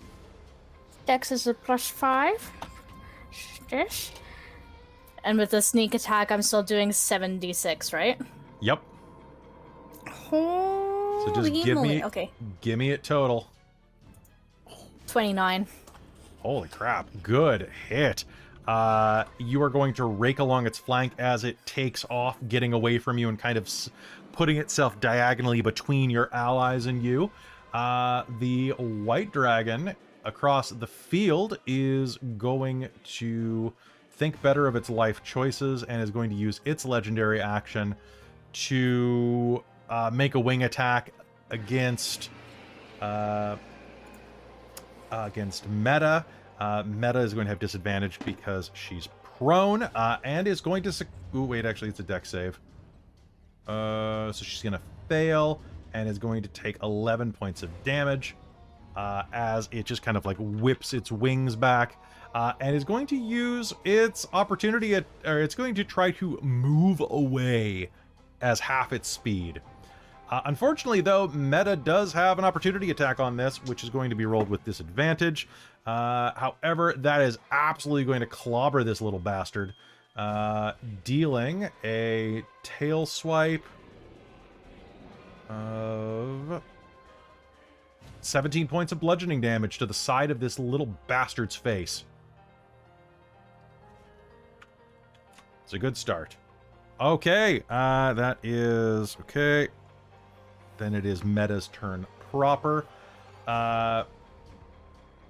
Meta is gonna get some revenge, I think. And looking at the situation as it is going to do a full fly move. Has a speed of 80, which is more than enough to do what she wants to do. She is going to take to the air and crash down next to Mars on top of this silver dragon. And is... Let's have some fun.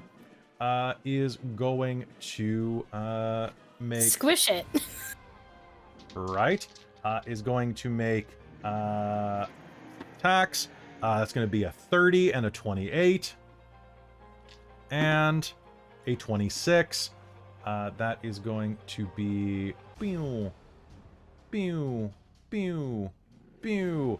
That is going to be 45, 55, 62 points of damage as it rends down with both of its claws onto the silver's back, and then with poison dripping from her jaws is going to bite him in the lower spine.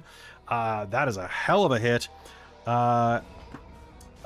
It is going to panic and use its last legendary to attempt to strike back, but it has disadvantage because of frightened and will miss as the tail lashes out. So the Topaz has used all its legendaries. That has used all its legendaries now.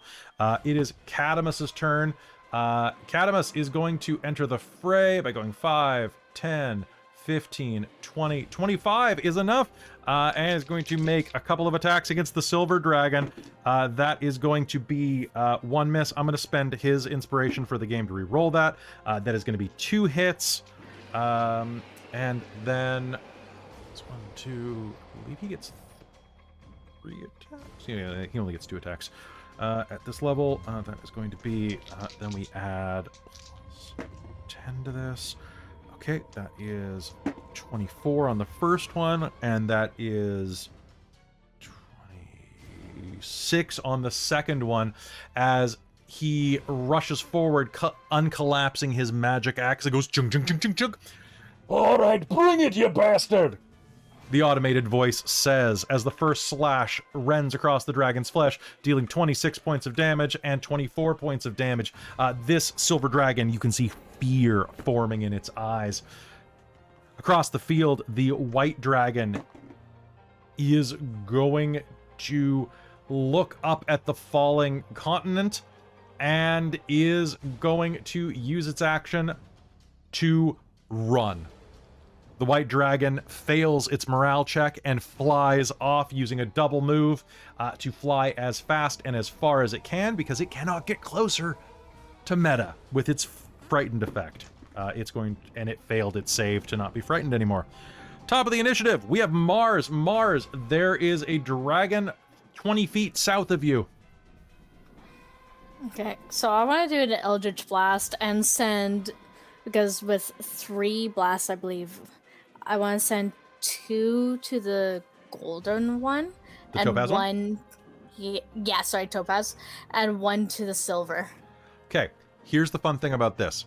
You Okay. have advantage on the Topaz one, Oh, because Okay. it is still glowing with Malia's guiding bolt. nice. So I guess I'll do his first. Okay, so let's resolve this one first. So roll with advantage. So those. An 18 plus 9 to That's hit. a hit. I'm just going to tell you Okay. right now, his AC is 18. Cool, so yeah, I rolled an 18. And then the other one is just regular? Against the silver dragon. Yes. So yeah, you have 2 shots against the silver dragon at regular. However, Yeah. you can also apply sneak attack to these if you want, because Cadamus and Meta are flanking it. Okay. So You'll you can have to help me choose. math this when we get there, That's because I okay. would love to do sneak attack too. Totally. Well, But you just have sneak to attack will only be to... only be to one Topaz. of them. So you can do it to the Topaz or you can do it to the silver. Yeah, Topaz is kind of just there hanging out right now. Silver looks like he's about to get bombed. So, Yeah. yeah. So I think Alright. that's what I'll do.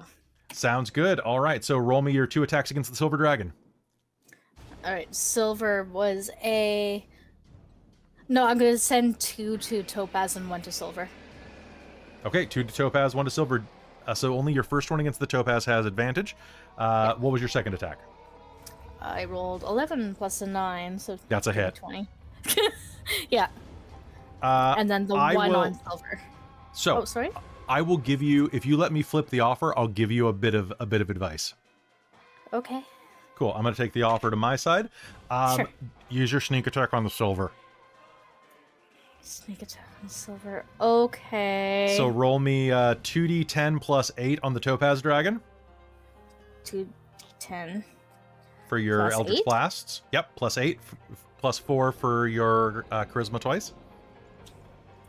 So this one.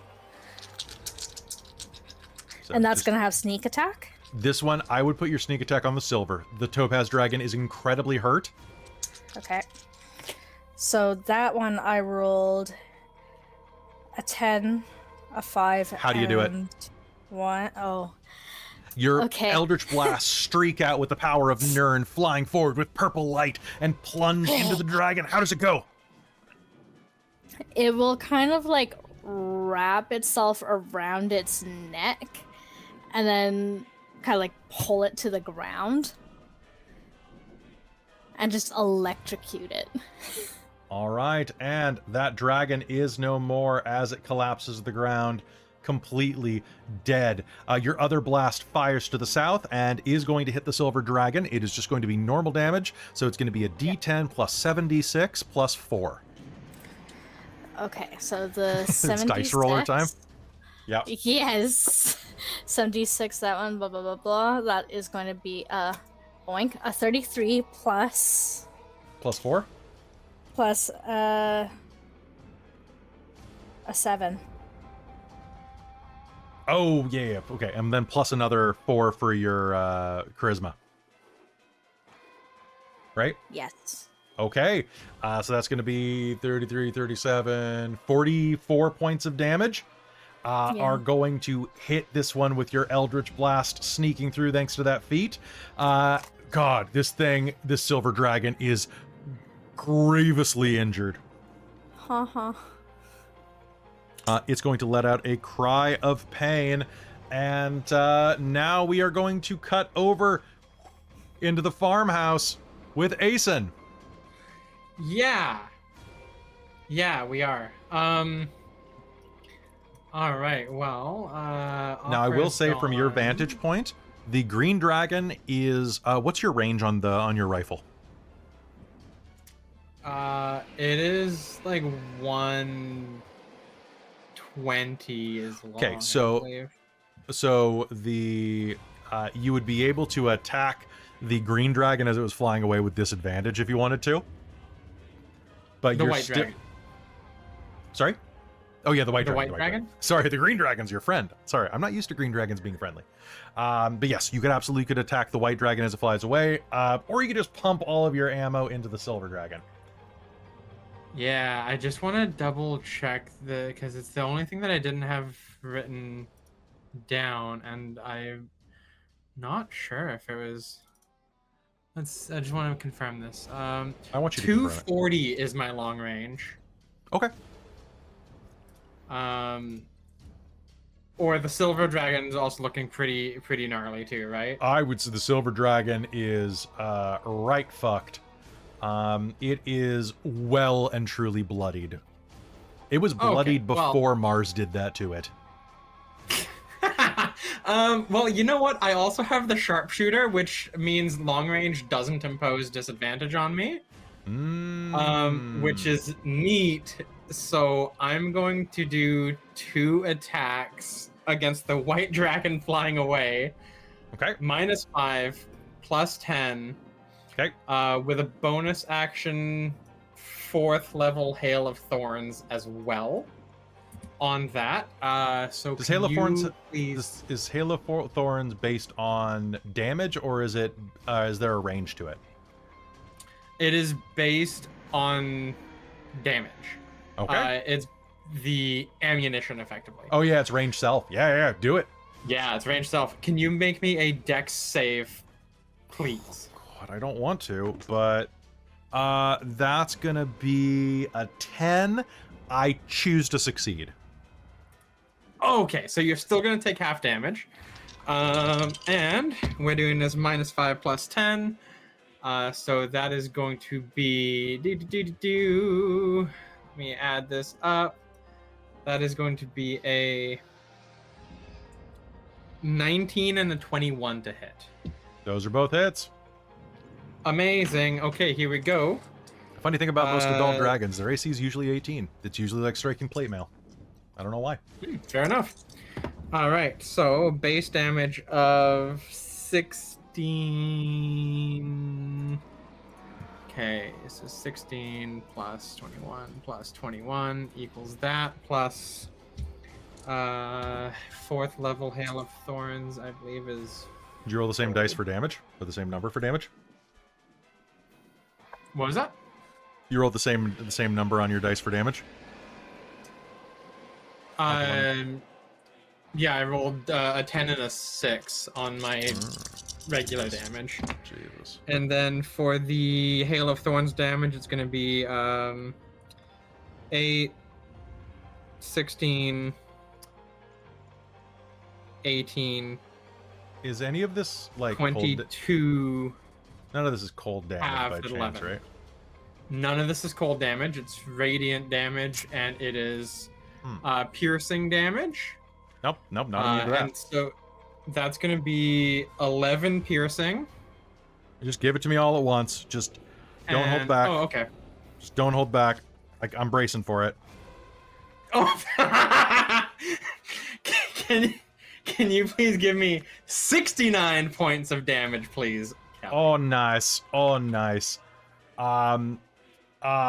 It's not dead, but my god, it's bloodied now as 2 shots of radiant light fire across, slamming into this dragon. Can I get it? Is it gonna fall? It's not gonna fall. It's not gonna fall. Fuck. Shit. Damn it. It was a nice hit, though. I really wanted to like take its wing off and make it fall. Maybe with a crit, but you didn't do with a crit, but I didn't crit. You didn't. However, you will hear Radiance go. Nice. I love having a semi-sentient rifle. Nice shot. It says to no one else in the building but you. It's your girlfriend now. Anything else on your turn, Asen?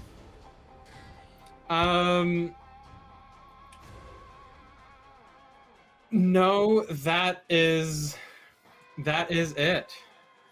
All right. Yeah. All right. So the silver dragon. Did I say the silver dragon was out of legendaries? Yes. I did. Yeah, because it tail swiped and it winged. Mm-hmm. All right. So it can't do shit. Tia, you're up. Cool. So Green Dragon is looking really rough, right? Green dragon is looking marginally better than the silver dragon now. Okay. Since I'm not doing heavy damage currently, I think I'm gonna opt to cast Mass Cure Wounds, because also I took like 20 points of damage and that was terrible. I don't know who else in the party took damage, but this is a was it 60-foot range for up to 6 creatures in a 30-foot radius sphere centered on a point within 60 feet. So I could probably hit it like, let's see. Yeah, I get to select up to 6 targets, and basically I can just grab all of us and the dragon, the green dragon specifically, and not the others. Is my understanding. Yes. Up to 6 feet. Yeah, okay. And I'm casting this at level 6. Sounds good. To make this a 4d8 plus my spellcasting ability modifier. All right, make it so. Yes.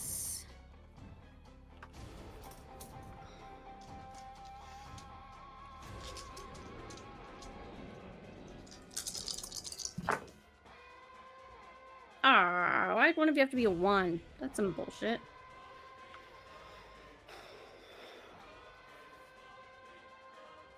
So that's 20 hit points that we, everyone within our range will heal. So that will not get Asen, but it will get the Meta, me, Mars, Gadamus, and Malia if they need it. Perfect. Meta is going to rear back, and with a surprisingly, because you have not met this person before, with a surprisingly feminine voice, kind of sounding like a husky ara ara anime character, is going to say, "Much obliged," and is going to whip its wing directly into the side of the silver dragon's head, which is going to fail its save on. It is going to get clocked in the side of the head for 18 points of damage and is going to be knocked prone. That is probably not where it wants to be. Thank you, Meta, for having legendary actions. All right, anything else on your turn, Tia? I was thinking I should wild shape into something that can go after these things flying. Like, for example, what is it called? The flying snake. Quetzalcoatlus, the dinosaur. Quetzalcoatlus. Quetzalcoatlus, the you spell it? huge flying dragon thing. Unless there's a better one that flies. Largest flying animal in history that we know of. Hmm. In Not quite a our dragon. world, not Ylos world, obviously. Yeah. We got better stuff. We got stuff that Yeah. like has the anatomy of a honeybee or a honeybee for some reason. How do you spell that thing? Yeah, one sec. It's got it. terribly complicated. You got it? Nope. Okay. I excellent. got it. I was just about to paste it in because I actually still had it open from when I'm like, I'm going to summon one of these things to go up to the city. Oh, I thought. And I'm gonna be one. I thought you were summoning a Quetzalcoatl, and I'm like, those aren't CR2. I don't know what you're looking at. They're CR4 for some reason. It is a huge beast, and you saw one in Edagon's museum. So one moment, it's gonna pop in way bigger than it is. Yeah, unless Oh, there's that's- a better. Okay, so there's large and huge. Doop. Hello, Dungeon Mechanics. Good to see you there. We have a dinosaur on the field. Boop. There we go. All right, Yeah, I so don't think there's a better large flying thing than that. So. all right, so Tia, I'm just going to move your regular token down to the bottom of the field, and you are going to just shiver and hit the ground, shape-shifting into this large red dinosaur. And we'll shriek because obviously that's what you have to do at this point. Do you want a dinosaur shriek? Yes, please. Of course I have one. I just gotta go. I just have to click that button. And then I go, boop. You let out a...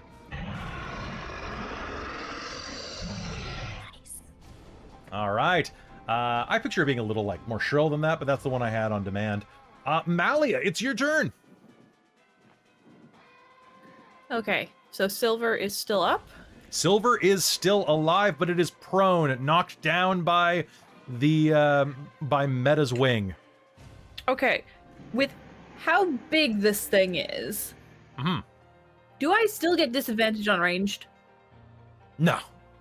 Okay, thank God, because I was like, oh fuck, it's prone. Like it's no, I would say it is.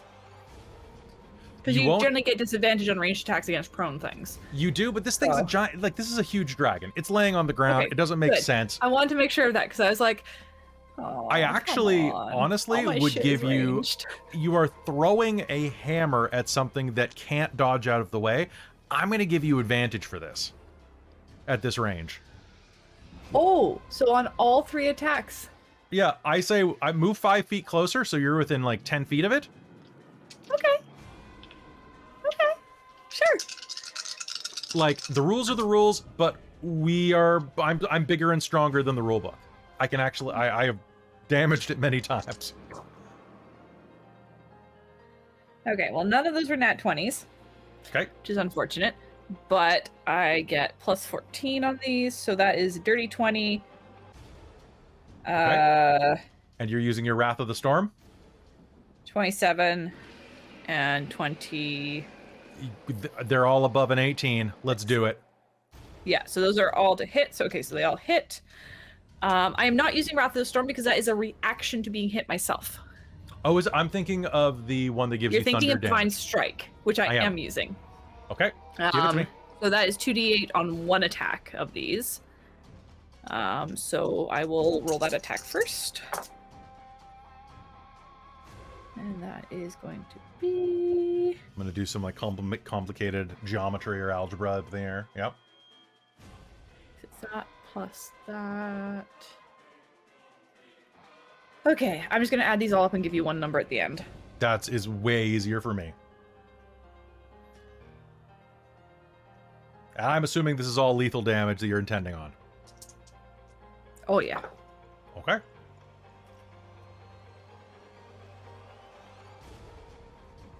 Uh, 56 points of damage. 56 points of damage. This creature thrashes on the ground. How do you do it? Oh, sweet. I think Malia is just gonna target it in the head with her hammer until it's mush. The silver dragon's brain case collapsed beneath the might of your hammer. Once, twice, thrice, it slams into it, crushing the dragon to death. It flops to the ground. Dead. You have a moment of respite, a moment to catch your breath. Meta, the green dragon, ancient and wounded, looks around at you. And in that soft voice says, "Thank you for the assist. It's been a while."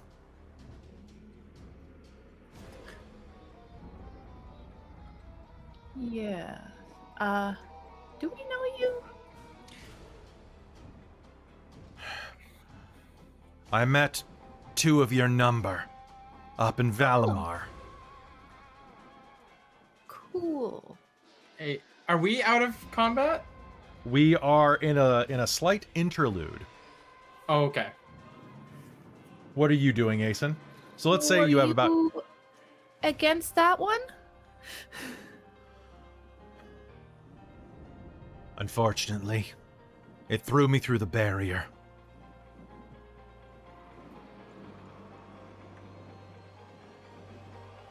Yeah.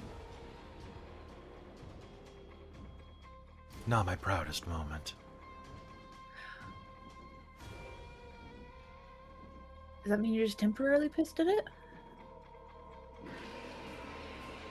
It destroyed my inn. Oh, okay. In that case, we're 60 feet away. Heal. 70 points. All right. Casting heal upon it. Meta is going to regenerate 60 hit points. Yay! She's closer to her total. Is anybody else doing anything during the downtime? Can I take more pot shot at You the can white take one? two more pot shots at this thing before it's going to be out of the range of the rifle's ability to shoot. And I mean, Perfect. Tia was planning to fly So- after it. I am going to take 2 more shots, -5, +10. Okay. 3rd level hail thorns. Sounds good. We got a nat 20, and then the balls. other one is going to be a hit. It's over 20. All right. Do it. Give me the damage. So that was a nat 20 on the first one. Oh, can you make me a dex save as well, please? I don't want to... For the hail of thorns? I'm going to take it all. You gonna take it all? Okay, I'm gonna perfect. take it all. Give it to me. Give it to me right in the Like face. a boss. Ah! I don't know where that D10 went, but it's gone now. Okay, so there's a 19 reroll. And now the second attack is just base. It's just based, man. So we got we got 19 plus 6 for 9. Oh my god, that's not right. 19 plus 6 for 9. Reroll that one for the first. Plus 6, 7, 2. Oh my god, I did something wrong here.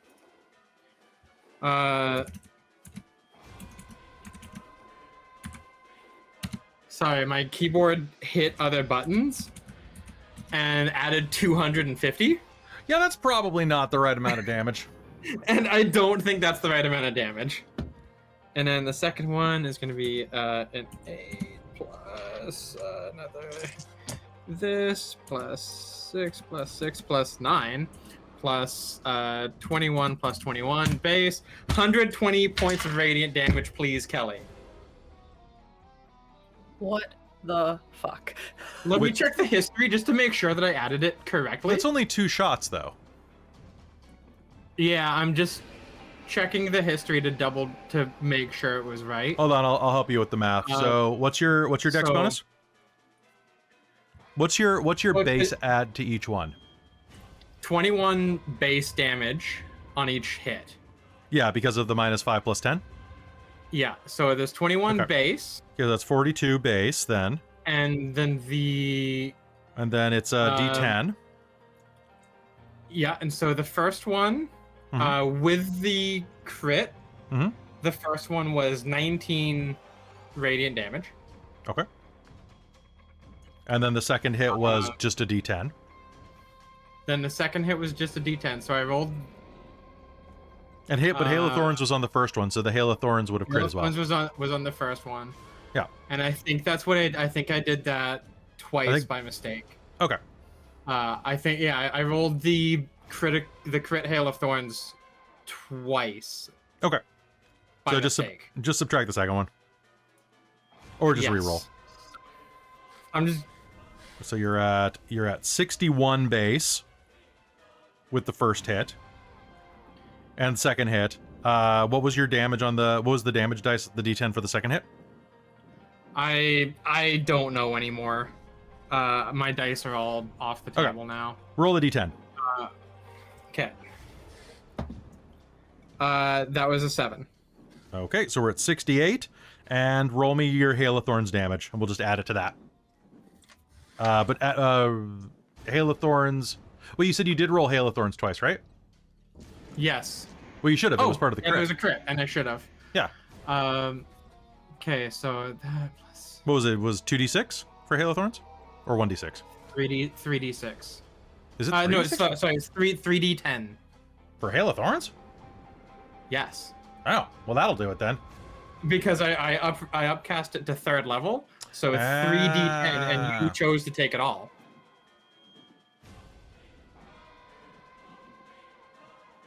I thought it was a much lighter. Yeah, okay, that's 100, 101. You said. Well, that makes sense then. Yeah, because I got 120 on my math because it ended up being 6, 7, 8, 9 additional D10 for Hail of Thorns. How would it be 9 additional? Wasn't it only 3? Oh no, sorry, 6 additional.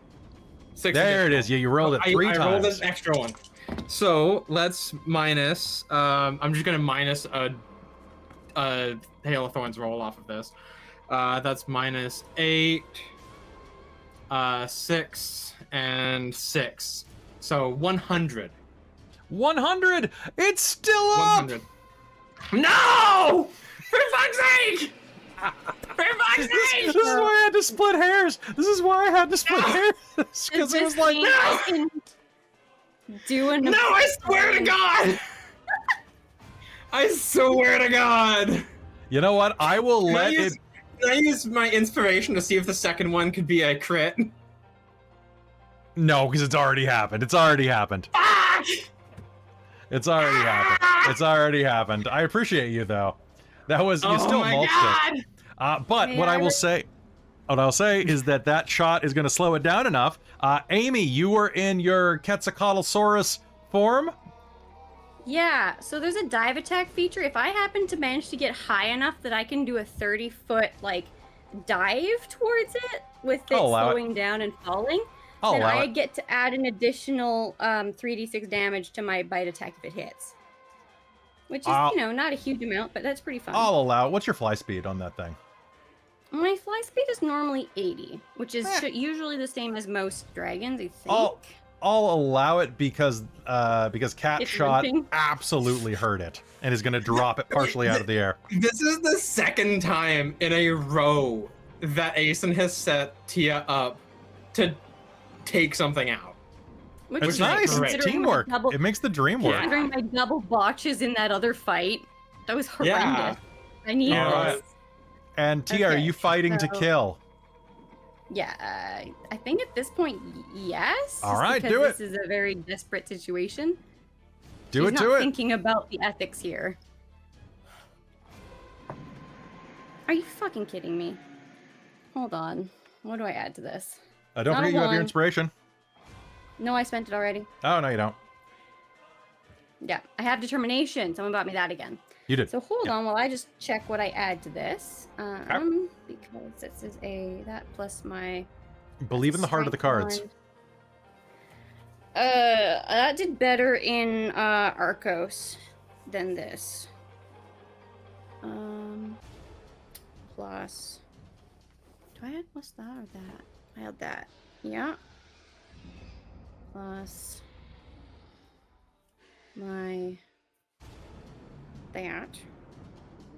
I'm gonna spend that determination for the extra 5. For Okay. proficiency bonus. What'd you get? Okay.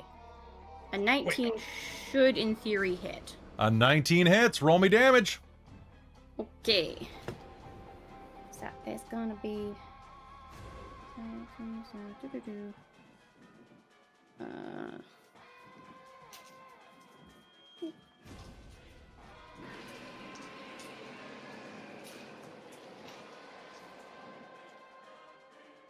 Yeah, that's the right number of dice.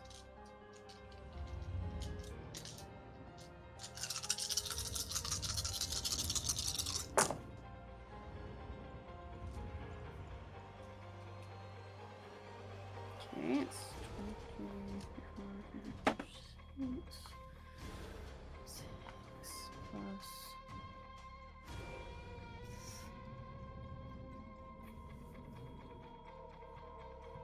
32. Diving Magical down into it. system? How do you do it?